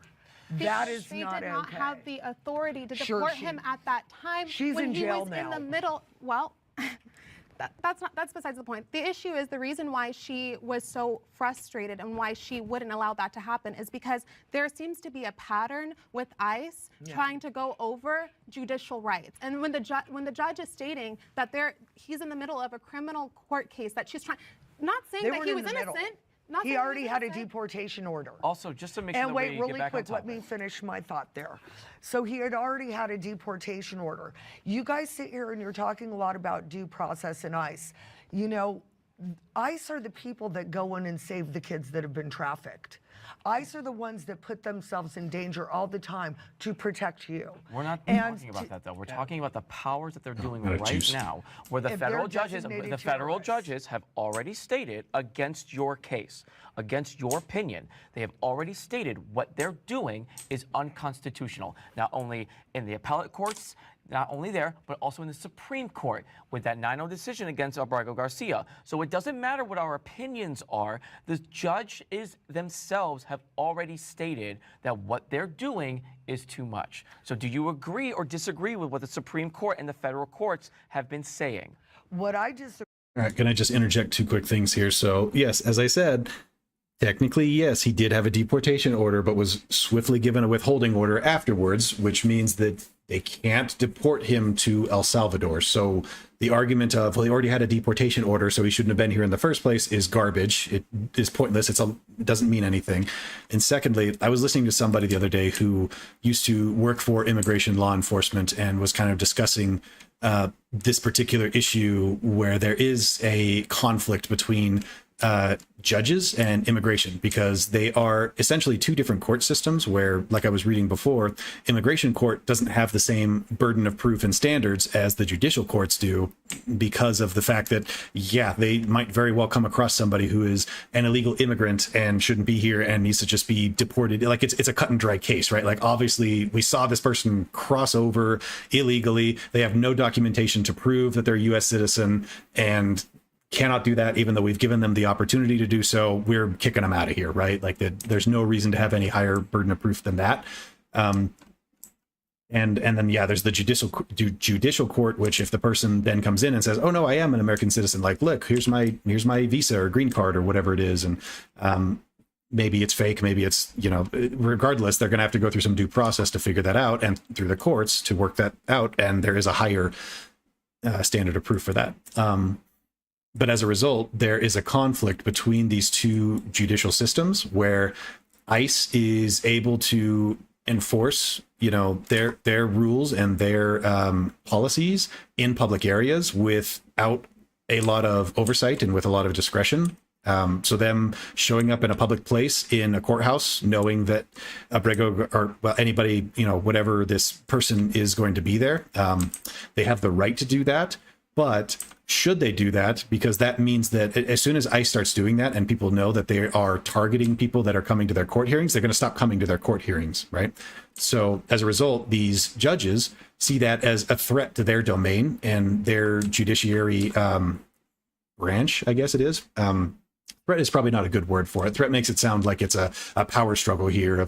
It's a dynamic that you have to learn to play nice with, right? Because if either side goes nuclear on the other and decides I'm going to do whatever I want without caring for what your side needs or wants, then you're going to have either, ICE is either going to be too aggressive and people are going to stop showing up at their hearings, and proper judicial process is not going to be able to be followed, or judges on their side are going to kneecap ICE and not allow them to be able to do their jobs and to deport illegal immigrants as they need to be, which both of those scenarios are completely dysfunctional. We are not able to work with those at all. So we have to find this balancing act of working with both of them at the same time. Agree with was the federal court or the Supreme Court wasn't given the information beforehand that Kilmore had 2 deportation orders, that he was an MS-13 gang member. You don't have evidence to support that claim. Yes, also, I do. Yes, I do. No, you don't. Yes, I do. What, yes, I do. What Don't tell me what I do and what do not evidence have. do you have? Actually, court documents. Would you like to go over them? Even if those court documents say what you're saying, which I don't believe, the issue is that the Supreme... Who's your source? What do you mean? Who's your source? Literally the entire court system. Not and the entire. The judicial court system have disagreed with your claim, ma'am. And not only have they disagreed with your claim, the Supreme Court in a 9-0 decision have disagreed with your claim. So because of that, he should be brought back here. ICE is doing too much. Do you want to bring all terrorists back to the country? It doesn't matter whether they're terrorists. Okay. Let me tell you why. Let me tell you why. Were you okay with J6ers being thrown in jail without due process? Did you fight for them? I really hate this about argumentation, how it tends to move like to the next, to the next, to the next, and they don't really address the previous points that they brought up. Like, so for example, she mentions that I've got all these court documents that prove this, that demonstrate this. I'm not an expert on this, and I spent a few minutes looking up Wikipedia, so I'll admit I could be ignorant on some of these issues, but from what I was reading, I didn't see 2 deportation orders. I did see 1, and with the caveat, the nuance there was also a withholding order on top of that, which nullifies the deportation order, in so much as I guess they don't commit an additional crime like a felony on top of that. I would assume that if the person doesn't check in or commits a crime or whatever, then that withholding gets removed and they just deport them regardless. They're just like, get out of here. So I didn't see 2 deportation orders, but also I don't see any court documents that demonstrate that he is a member of MS-13. Frankly, from what I saw there in Wikipedia, it sounded like it was again, dubious, and there was a lot of inconsistencies between what the local police were saying and what ICE were saying. And if that's the case, if there are inconsistencies between departments, I think we should lean on having a lot more skepticism than a surety of one or the other. Because the only way that I can see that happening is either 1, by accident, which can happen, or 2, one of the departments is trying to, abuse the way that the system works in order to get an outcome that they don't necessarily have the rights to do, or the, like the person hasn't necessarily committed the crime that is in their jurisdiction or whatever it is. And if that's the case, then yes, I think we need to lean more on the check side of things rather than the balances, because we don't want to grant people power in those particular instances. Speaking of power, mine is getting low. Did you fight for them? Did you fight for John Strand, who was in jail for 4 years without due process? Did they go through due process? No. Okay, well, if they didn't go through due process, and you guys were real silent about that, but give me an MS-13 member. Whoa. We're not talking about Jan's Sixers. We're not talking about due process. We're not talking about insurrectionists here in the country. Oh, what we are talking about, terrorist invaders are okay.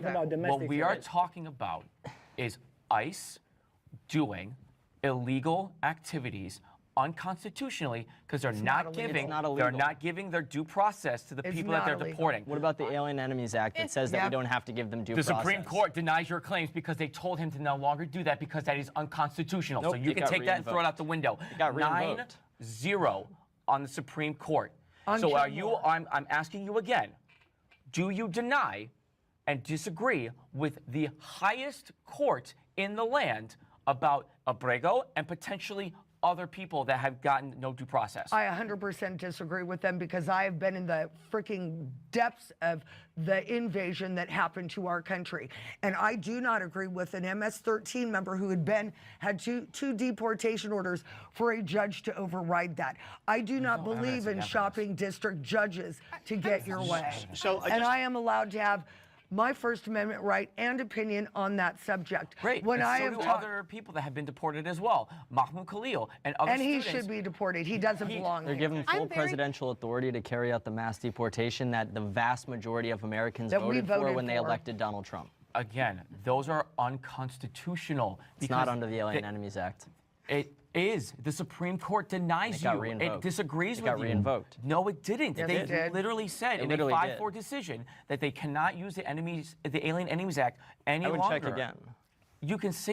We're going to check right now because my understanding is that the Supreme Court did state that they can't do that. Let's see here. Do they have it here? Media strategy. Turn, facilitate. It might be under here. After the Supreme Court's potent ruling. Trump administration facilitate blah blah blah. Let's just look it up directly. Supreme Court. Can't spell.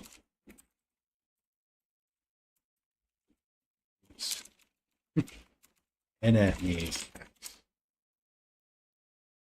was recently grappled with the use of the Alien Enemies Act, a law from 1798, blah, blah, blah. The act allows the president to get, here's more detailed, recent use, its role. The Supreme Court has issued rulings and orders in cases related to the use of the act, including blocking its use to expedite deportations and requiring the government to provide notice and opportunity for legal challenge. Where is that coming from? Due process, I don't care much for those. This might be, yeah, actual Supreme Court docs, baby. Take me to the sauce. Is this the same? No, this is Trump versus U.S. On application to vacate the orders issued by the United States District Court for the District of Columbia concerns the detention and removal of Venezuelan nationals believed to be State Department's designated foreign terrorist organization. Invocation of the Alien Enemies Act regarding the invasion of the United States by Tren de Aragua. 5 detainees and a putative blah, blah, blah. Okay, so this is the case. What's the outcome? Grant the application and vacate the TROs.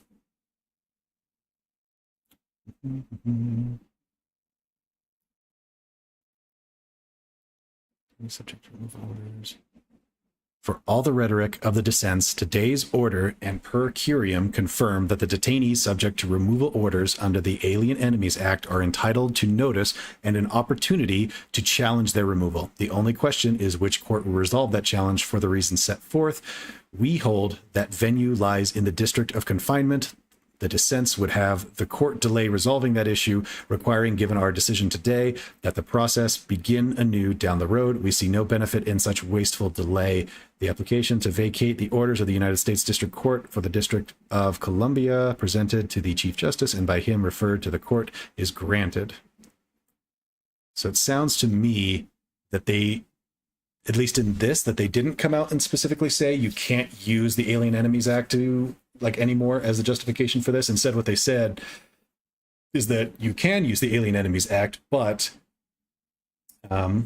detainees subject to removal under the AEA are entitled to notice and an opportunity to challenge their removal. So they are required to be given due process. So I guess they're both incorrect in this case. I think they're more correct on this guy's side, where he's saying that the Supreme Court said you can't use the Enemies Act anymore, but it's not that. It's that they said if you're going to use the Alien Enemies Act, you have to give them due process, and it has to be done at the district level, it sounds like. Hey, check again, but he's not allowed to do that. But the other problem again is the Fifth Amendment was denied by these people through ICE. The Fourth Amendment was denied when they were breaking down windows in people's cars, taking away their right to privacy. The First Amendment was denied when they were taking students and throwing them and deporting them as well. Multiple federal judges and appellate courts have said those claims, and the Supreme Court agrees with them. I feel as an American, you should be very concerned with ICE. With ICE's activities recently, and you should also be very concerned with the casual use of just deporting people who you deem should be deported. What is stopping, actual U.S. citizens to be deported next? Trump's already said that we have a lot of criminals here he'd like to deport to El Salvador. Trump's also a troll. No, exactly.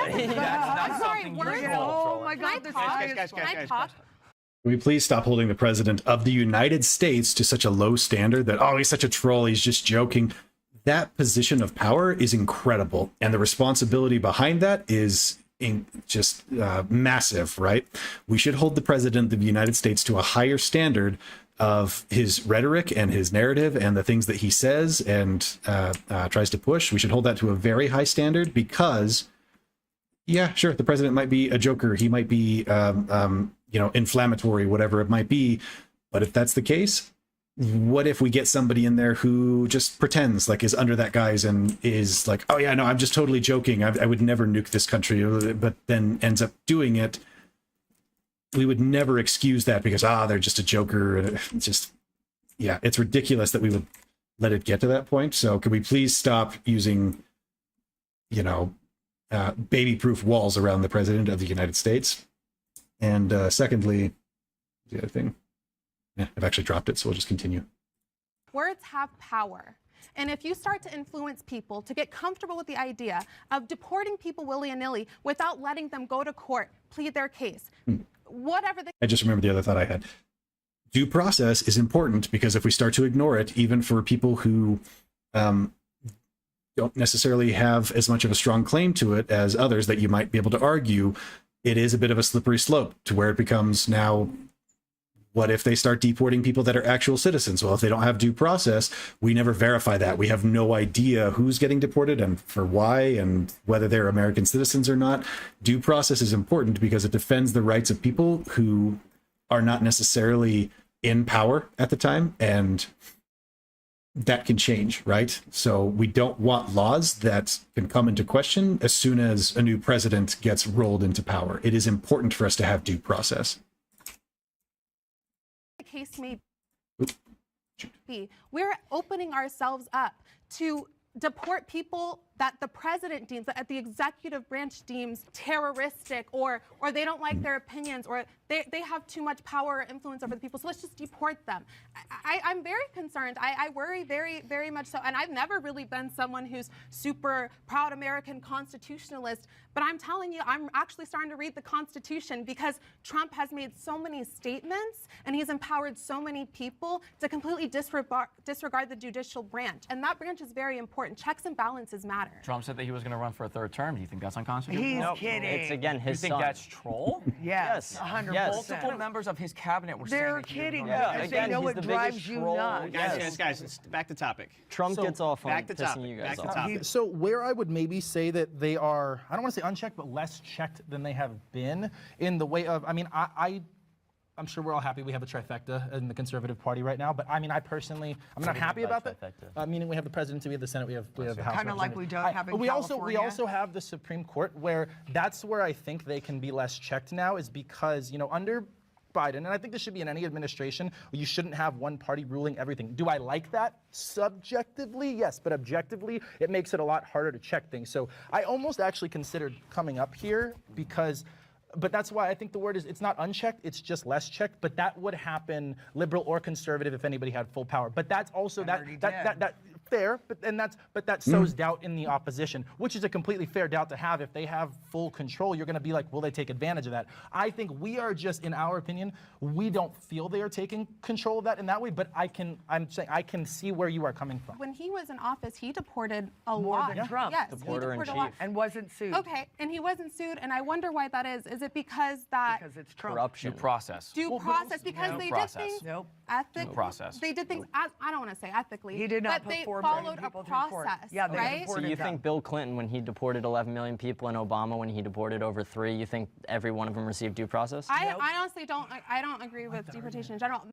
Say 2 types of deportations: removals, court-ordered, and returns, often voluntarily. Clinton deported nearly 11 million people, and Obama deported 5 million people. I don't really understand the point of bringing up the 2 types of deportations. It seems more like the fact check is just about the numbers. Yeah, there are different types of deportations, but it's almost like they tried to bring it up as if to excuse one or the other. Either way, deportations in and of themselves are not necessarily a bad or good thing. We need more context. We need to know whether, hey, are these criminals? Are they people that deserve to be deported or didn't deserve to be deported? This is muddied waters that never get actually addressed and talked about. Instead, it just gets mentioned and brought up as like, oh, well, they did this and they did that and they were corrupt, obviously, and blah, blah, blah. But it's a state of mind that isn't called into question and isn't discussed. And I think that's intentional for some people, which shouldn't be. We should fight that. We should question people on their narratives and their reasons for thinking that and feeling the things that they do very heavily. My statement, and They the reason didn't, why just there to is let you such outrage is because the way that it's handled, because of ICE's unchecked actions. Saying It's only because it's Guys, Trump. crosstalk. It's because it's Trump. Let her finish. No, it's because the way that it's happening has been Trump. sensationalized, not because of it's being Trump. It's because they are essentially going against the Constitution and what makes us feel safe as U.S. Americans, right? By following our Constitution, by understanding our rights. Those rights that we have are now being pulled into question because of Trump's giving unchecked power to ICE. And Do you understand what I'm saying? Do you think it's kind of more okay under Obama versus here?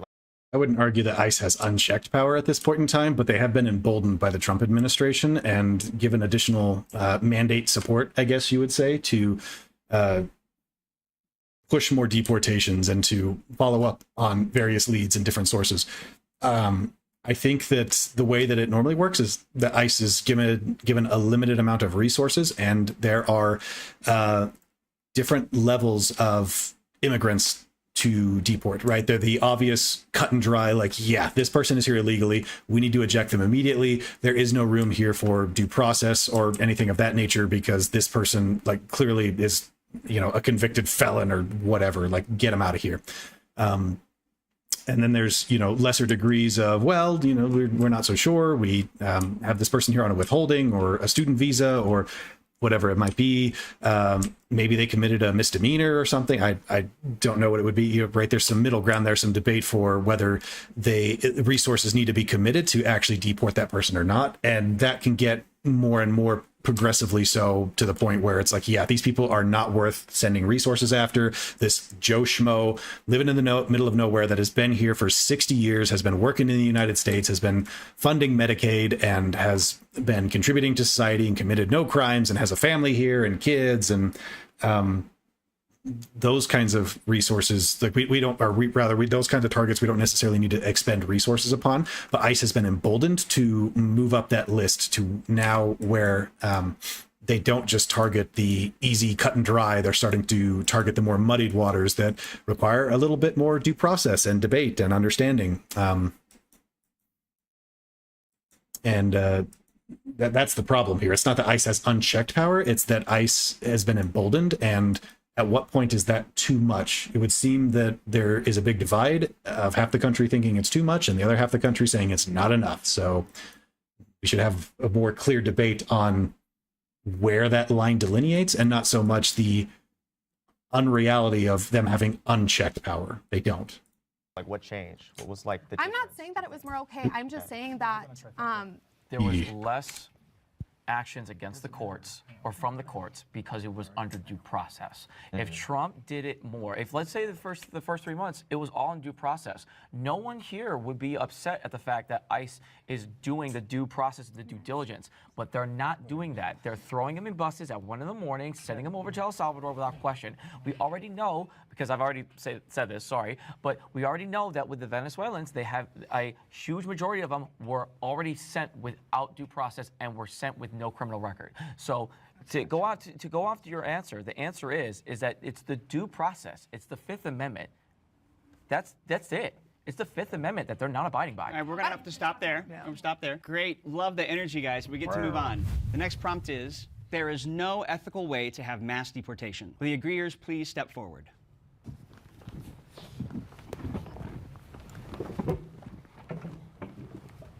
Hey, y'all. Hey. Let's talk about why you agree. Historically, I don't think that mass deportation has ever really worked, and it's never really been done ethically.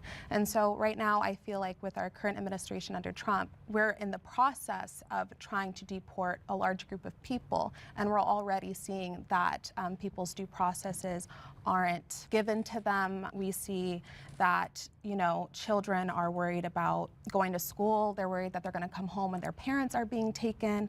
A lot of families are really under distress. Well, it's one of those things where you have, taking the whole group as a whole, one of the biggest concerns is when you send out these mass deportations, you are not necessarily determining whether or not they have any sort of criminal records or not, or like you said, due process. The whole system is just basically taking them and just taking them onto the buses and just sending them out instead of actually going through the system legally like we have been throughout the inception of the country. One of the biggest concerns, especially with the El Salvador situation that we have right now, a good majority of those Venezuelans that have been sent over there have no criminal records, and about 75 to 90% of those Venezuelans, from what I was told and from what I've seen from the statements themselves, were not given their due process and don't actually have, like I said, criminal records to support the claims of being deported to that country. And what you're seeing right now is racism, right? People are being picked up because of the color of their skin or what they look like. And it's something that's been going on historically for many years, actually. And I think a lot of people fail to recognize that a lot of the brown people that are being picked up, a lot of from, you know, Latin American countries are actually Native American to the Americas. And so it's just been years of oppression ever since, you know, settlers came to the Americas, which is North America, South America, Central America, Canada. And so it's just been oppression of Native people. And so I think it's important to recognize that, because they get labeled immigrants when really they're the original people of the land. And then, you know, they have all these ties to the land, and that's why they get so much hate. And that's why they want to keep removing them, right? There's just been this ethnic cleansing for so long, and it's continuing till this day. And so that's why you see people that look like me being picked up all the time. Mass deportation, I think, like you stated, there is a process that we can use to legally deport someone, right? But when you say mass deportation and you think about how vast America is, right, the United States, it does open room to just look at someone, assess under your opinion that you think that they're here as an illegal immigrant. And when you are just thinking about numbers and getting as many people out, you're not going through the process. You're not vetting through their criminal history, their background, how long they've been here, what familial ties, how they help their community. So that's really frightening to see. And there are a lot of cases that we're seeing where people are taking advantage of the situation and actually assaulting a woman and pretending to be ICE agents. And it causes a lot of distress and concern. You know, if you want to do things with the process, that's fine. But just playing it as a number game and grounding as much people and just shipping them off isn't really going to work. Mass deportation is completely unethical, because when we think about what groups, if we picture, when we think of the word mass deportation, it is predominantly people that come from black and brown countries. Furthermore, it doesn't help the relationships that we have with other countries, and continues to destabilize our relationships with other countries as we continue to isolate ourselves with this type of mentality of we don't want others and we don't accept others, even though this country was literally founded on that principle of having communities come from all over the world, and to build a country built off of diversity because of its strength, not just culturally, but as well as agriculturally, economically, and many other ways. Okay, disagreeers, head on over.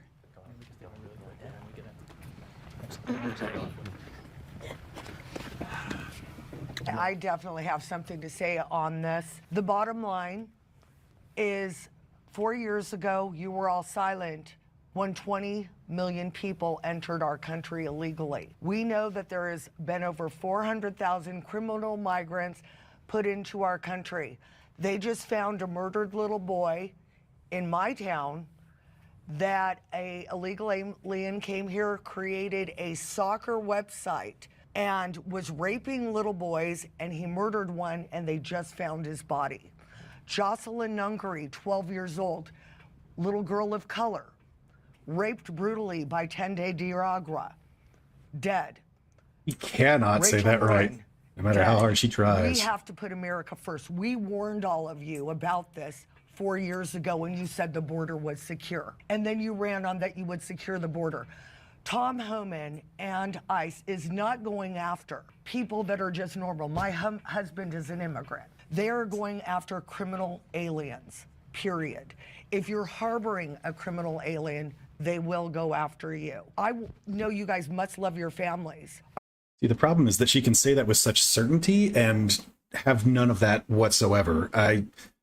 I'm sure that that's true, that they are going against hardened criminals and deporting them, because nobody has an issue with that, and that's fine and that's great. Like I was saying before, the problem comes in at that delineation point of, well, at what point are these resources worth spending? And on top of that, is it even legal to do so? I don't think that ICE is doing anything that's outside of their legal boundaries at this point in time, but there can be an argument for, are they overextending their reach? Are they targeting people that don't necessarily need to be at the top of their list for whatever reason it might be? Because, yeah, her husband, immigrant, of course they're not going to target him. Some white husband of a politically active, blonde woman, I'm sure that they're never going to target that person. But people from other demographics, there might be a bit of an argument there. Let's see, what was I getting at here? Just yeah, the fact that she can say that with such surety is garbage to me, because the reality is not so sure. The reality is a lot more nuanced, and anybody who tries to sell you something so certainly is probably trying to get you not to think too much about what they're saying. Are you willing to put your family's life at risk. I've thought about this a lot because I keep hearing this statement that, you know, these criminals that are coming in, they're harming our American citizens. I guess my question is, because I've thought about this, I really have. What if it were my cousin? What if it were my sister? I don't think it matters what their immigrancy status. I mean, honestly, we have Americans like natural-born American citizens, natural-born American citizens that create, they do crime, they hurt little children, they assault people. So what's the difference? I don't think someone's immigrancy status really matters. I don't think that anyone's shouldn't immigrancy exist in the first place is too much. Don't you think that if the person wasn't here in the first place, which they legally shouldn't be, that crime is completely avoidable and countless lives are saved, a lot of young children don't get molested as well? But the biggest issue... Hypotheticals, let's talk about statistics though. Statistically, citizens, United States-born citizens commit much more crimes than documented and non-documented crimes. Statistically, that is wrong. So let me get my point off though. The reason why is because... somebody's got to Can I get my point off though? The reason why is because of the consequences that if they get caught, even with a speeding ticket, the consequences if you're undocumented or documented are documented. Every single illegal immigrant, I know, Tom. No one can look up statistics. every single illegal immigrant has violated U.S. Code 81325, which is a crime in the United States. So to say that every single or that Americans commit more crimes than illegals, every single illegal has committed a crime. Not every American has committed a crime. But still, a lot of these people that have been sent over to El Salvador's prisons, we have records that have shown. No, can we not just let that get away here? I don't know what he's talking about. Illegal immigrants, people who are, the getaways, the ones who ran over the border and made it here illegally, and the cut and dry, they are illegal immigrants. Absolutely, they violated the law. But circumstantially, we should be looking at the specifics of why that's the case. I think most of the time, yeah, that's illegal, that's a problem. But what if it is the case that they were seeking asylum and fleeing a country that was, right behind them and chasing them away, and they didn't really have much of a choice but to, run to the United States? Is it the best idea? Probably not. They really should go through the asylum process and come to a port, like the port of entry or whatever. That's the best way to do it. And that is the legal process for that to happen. But there's a lot more nuance to it than just this person's here illegally and they've committed a crime. And on top of that, this is another area where, where people tend to obfuscate and not be very specific about their language of what they're talking about. Are we talking about illegal immigrants, or are we talking about undocumented immigrants, or are we talking about those going through, the asylum process that maybe overstayed their withholding or didn't apply for citizenship within the first year or whatever it might be? Should they, have they committed a crime? Should they just be up and kicked out? I think that's debatable. I don't think it's nearly as cut and dry as you say it is. The majority of them are not actually committing these criminal convictions. And the other thing as well is that they have legal rights to be here. No, they don't. They don't. They do under a loophole that Biden created. So do you agree that presidents should be able to create loopholes that favor their agenda? What's the loophole? The asylum seeker loophole. So they're seeking asylum, they're not. So the vast majority of people coming from Mexico, coming from a lot of these countries, are not seeking asylum, and they're claiming they are at the border. So stated by the EOIR, just to make sure that we get to in this whole situation here, from the inception of the asylum process, roughly about 600,000 asylum documents have been applied. About half of those, more than half actually, have been denied by those claims. And to go off of what you're talking about with Biden's whole history here for the 4 years, I made sure that I looked this up. Roughly about 200,000 or so have been applied throughout his 4 years, but 40% have been accepted. So whether or not you're saying these tens of millions or the 20 millions, what's the statistic data to show that it's 20 million illegal immigrants coming into the country? Customs and Border Patrol have the statistics. Now, secondly, you're saying that these people got asylum. Well, President Biden, and let me explain to you why they did this. They let millions of people come into our country. Why?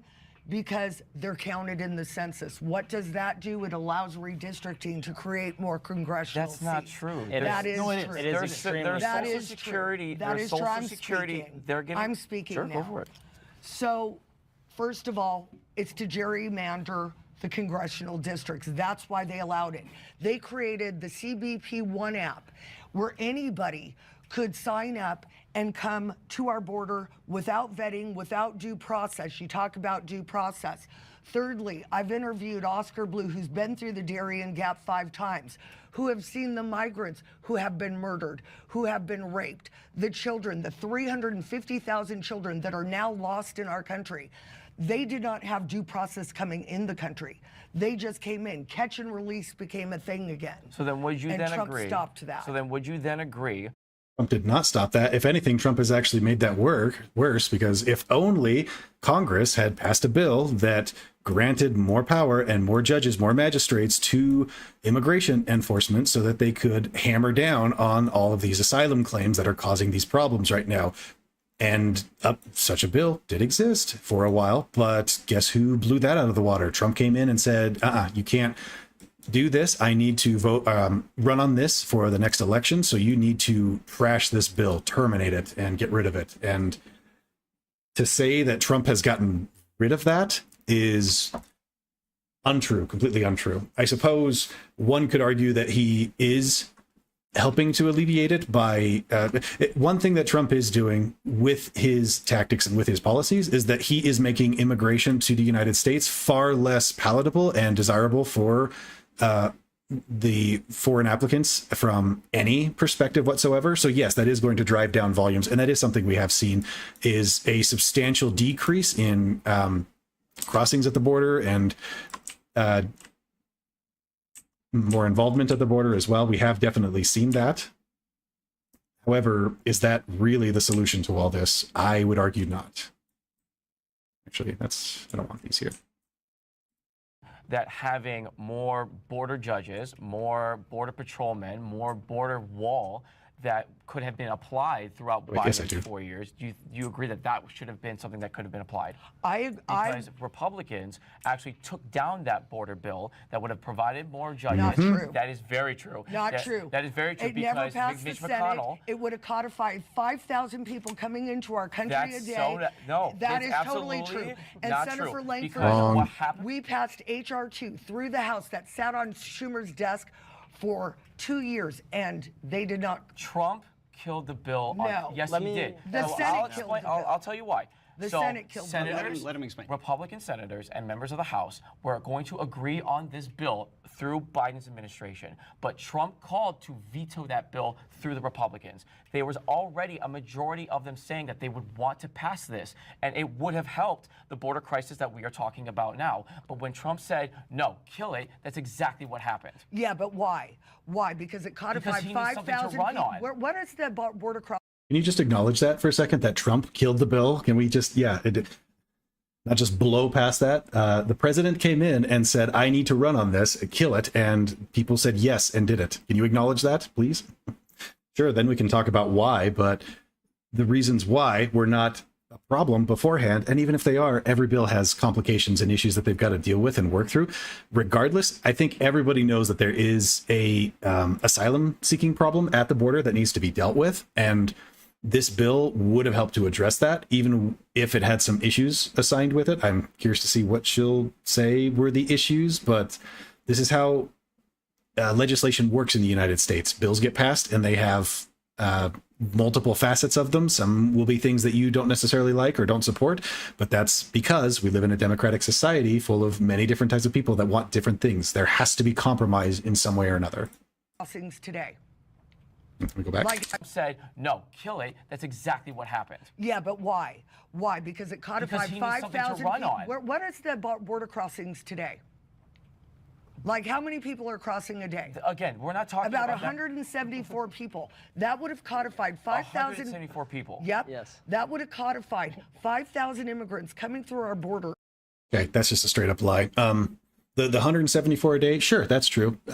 Immigration is like border connections or whatever it is way, way, way down because, like I said, the impetus, the willpower, the desire to migrate to the United States has dropped through the floor because of the administration that is in power and their immense crackdown, or rather their unfriendly immigration policy. Yes, that has brought that down immensely. To say that this legislation would have codified 5,000 coming in a day is absolutely incorrect. What it would have done is stated that if we do see that there are 5,000 border crossings occurring on a daily basis for 5 days in a row, I think it was 5 or 7, something like that, about a week, then the president is enacted emergency powers to be able to declare a state of emergency and lock down the border completely and to start deporting people with, I think it was just less due process, if not no due process whatsoever, but it gave the president emergency powers to start deporting people, essentially.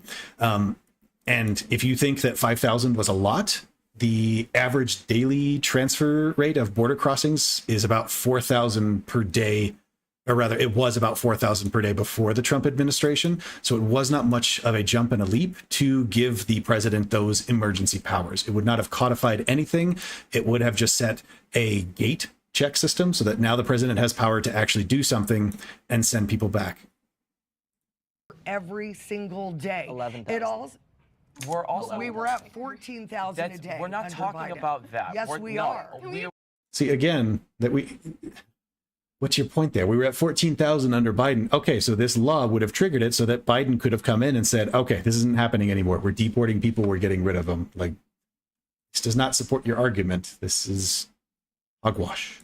Go back to the topic. It's the topic the bill. stated, is mass deportation ethical? Yeah. The answer is no. Like she was just saying, can you import millions of people and it's ethically okay? That's how America started. That's how I was going to No, say. actually, no, it started by settlers. Let's guys one at a time. I don't have an issue with people coming to America. A lot of the time when people come to America, the reasons are because they have family that already lives here, they're escaping civil distress, civil wars, gang violence, a myriad of other different instances, right? They want to come, they want to raise their families, they want to provide a better future. I have never, as a U.S. citizen, as someone who's been born and raised here, had an issue with someone coming to America for whatever reason. It doesn't matter. So do you think that? I honestly think, like, we just make up borders of countries. They're not real. Like, Okay, let's be real. They're not. Name one country. In one country.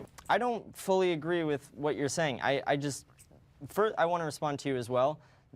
We settled in this country. We came to a barren land and settled here. It's very different than illegal mass immigration and importing upwards of 10 million people in a span of 4 years, overcrowding hospitals, overcrowding schools, overcrowding public systems. My entire family lives in New York City. They have to live across the street from the 5-star hotels that they're putting these illegal immigrants in on taxpayer dollars. So our taxes that Will you please do a fact check on all the crap that this guy is spewing right now? 10 million people, 5-star hotels. What is he talking about? Okay, sure. There might be a difference between something called a settler and something called a immigrant. I would argue that there's a lot of overlap there. The difference is what? A normative narrative where they're trying to push and make it sound like one of them is inherently bad and illegal and the other is a good person for society, whatever it might be. But then to build upon that and say that the Biden administration allowed millions of people across the border, that's not substantiated anywhere at all whatsoever. And these 5-star hotels, from my understanding, were already, well, two things. One, my understanding is they're not 5-star hotels. And even if they were, that's the way that the system has to work for these asylum seekers. You have somebody that comes into the United States legally, declares asylum. You have tens of thousands of them, I think it was, that are applying for it. And your legislator, your law currently is that you have to hear all of these cases. All of them are more or less legitimate, and you have to run them through the legal process and give them their due process. Until that point in time, what can you do? Send them back or detain them in the port of authority, whatever it is? That's not really an option. So instead, you use government funds that have been legislated for by Congress, not necessarily by the president, but by Congress, to house these asylum seekers. And that might be in a hotel. It might even be a 5-star hotel if that's what's available and has the space for it. They are responding to a crisis, not facilitating it. And to say that the problem is that the president allowed and encouraged these people to come in is disingenuous and incorrect, when instead, if they understood the problem as it is in reality, they would say that what we need to do is make changes in the legislation that state more limitations on asylum seekers and what rights they're allowed to have and how we process them and deal with them. Or at the very least, more lawyers and judges and magistrates to handle those cases, because there's just too much of a burden on the system right now to handle them. So we have to do something we have to put them up somewhere. We have to hold them somewhere. We can't just have them disappear into thin air. Humans don't work like that, I'm pretty sure. That we're spending, it's not helping our veterans, it's not helping our schools, it's not helping the systems we need in America. What it is helping is putting $13,000 on families' EBT cards that aren't even United States citizens. From what these two were talking about, in regards to the creation of the country, we were settled over here. There were people that were already here. Yes. We ourselves, in a sense, are immigrants to this country. When the country was created by the founding fathers here, they believed in the idea that all men were created equal. That's why all of these different amendments, like the 13th, 14th, and 15th Amendment, as an example, helped create the naturalization of immigrants here to become American citizens. So the ethics of the deportation portion of everything here is that people are fleeing from war, people are fleeing from gang violence, people are fleeing from these desperate locations that are in need of the richest country's help. We shouldn't be taking our hand and throwing it away. We should be the Statue of Liberty who says, bring us in your poor. Are you claiming that the upwards of 10 million people who invaded our country under Joe Biden, every one of them were evading wars, that none of them were just breaking into the U.S.? No, but at the same time, not every single one of them was looking for the chances Do you agree in law and work order? Here. The idea of law and order? Yeah. Okay. Guys, I just want to be clear. We only have a couple minutes left, and we really haven't touched on the ethics of mass deportation specifically. And he has so go right on ahead. But please try to keep it to the ethics of the mass deportation itself. Since the question is about the ethics of it, right? I mean, ethically speaking, okay, so they're coming here, they're claiming asylum. Like, let's take my opinion out of it or whatever, right? They're coming here claiming asylum, and if we agree to take people asylum, like if we agree that we're essentially saying, all right, what your country is doing is wrong, and so we're going to help you because what we're doing is better. If we're going about ethics, how am I to tell you what's right and wrong in your country? I think that's the logic. Like, I shouldn't tell my next door neighbor that I don't like the way their house is decorated because, like, it's not my house. Or, I mean, how they punish their kid. I mean, some parents wash their kids' mouth out with soap, other ones take their phones away.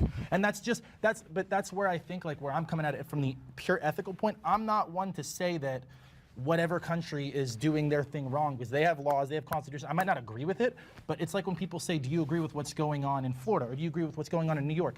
I don't live there. I'm not a resident of there. I don't think my opinion should be valued there. I should worry about what's going on here. So ethically, I just think we got 330 million Americans to focus on. That's where I come from. We're not saying that they're in the wrong, but we are by taking them. But don't you think that an individual that leaves their culture, yeah, that's somebody that leaves where they fundamentally, like where they could have grown up their whole lives, right? Don't you think that if that person makes that conscious decision to immigrate somewhere else, that decision came from a reason, right? It's not just, but if next door neighbor's kid comes to your house, that doesn't mean you have to automatically let them live at your house because they're not your kid. That's my point. Let me pause real quick. The prompt originally was, is mass deportation ethical, yes or no, essentially, and then why? And mostly we've talked about surrounding issues, and we're about out of time. So I want to say, do any of you have comments specifically on the ethics of mass deportation? I think it's ethic. Oh, yeah, you first. My question is, if there is. Yeah, I think they're moving on to the more interesting conversation. I don't think that the question of there's no ethical way to have a mass deportation, I don't think that's a very interesting conversation to have, because mass deportations in and of themselves, I don't think that they're inherently good or bad. They can be good. They're probably normally bad in some way because it implies that there's a bunch of people here that don't belong and we got to get rid of them. How did they get there? Was it illegal? Was it legal? I don't know. But regardless, like, you can have a legal and even an ethical mass deportation. I don't know, let's say hypothetically in some futuristic world, you've got a bunch of alien refugees that come to our planet seeking help, and we take them in and we take care of them for a while. And eventually we're able to, I don't know, seed a new planet, or maybe they can go to Mars or something like that, right? And now they don't necessarily need to stay on Earth as not a burden on the resources, but you know what I mean, like taking up Earth's resources and space, and like it's become a major inconvenience to keep housing them here, even though we have a great way to take care of them on Mars. And hey, let's even say that since we terraformed it, that the atmosphere is better for them and healthier for them. And in that case, I would think that it would be legal and maybe even ethical to have a mass deportation of these aliens to Mars. At least under the caveats that I had mentioned there. Maybe there's some more to it that I'm not considering at that point, but I don't see that as being an inherently bad problem versus, you know, the stereotypical mass deportation that they're thinking of here, where, you know, we've got all of these people in our country and they belong here or they don't. It doesn't matter. We're going to police the heck out of them and push them out of this country and make their life a living hell, basically. To say that there's no ethical way to have a mass deportation, I think is facile and just ignores the realities of life. If you think there is an ethical way to deport people, like how would that go? Because I know you talked a little bit about like things that we're not doing enough, maybe we're not taking care of them well enough when we do deport them. What would be like your ideal scenario of like how we should treat people when we deport them? Obviously, our immigration system does need some work, right? Sure. Like, I'm not totally aloof to the fact or ignorant to the fact that people that are here, we have to take care of them, right? That's why we have social security nets, right? We can't just leave people to their vices and, you know, just let them run around nitty-gritty. But I think that the ethical way is to have check-ins with these people. Actually, we're at a 2-hour mark here. I need to take a break, so I'm going to stop the stream there for a little bit. Might come back a little bit later. So thanks so much for watching. Have a good one.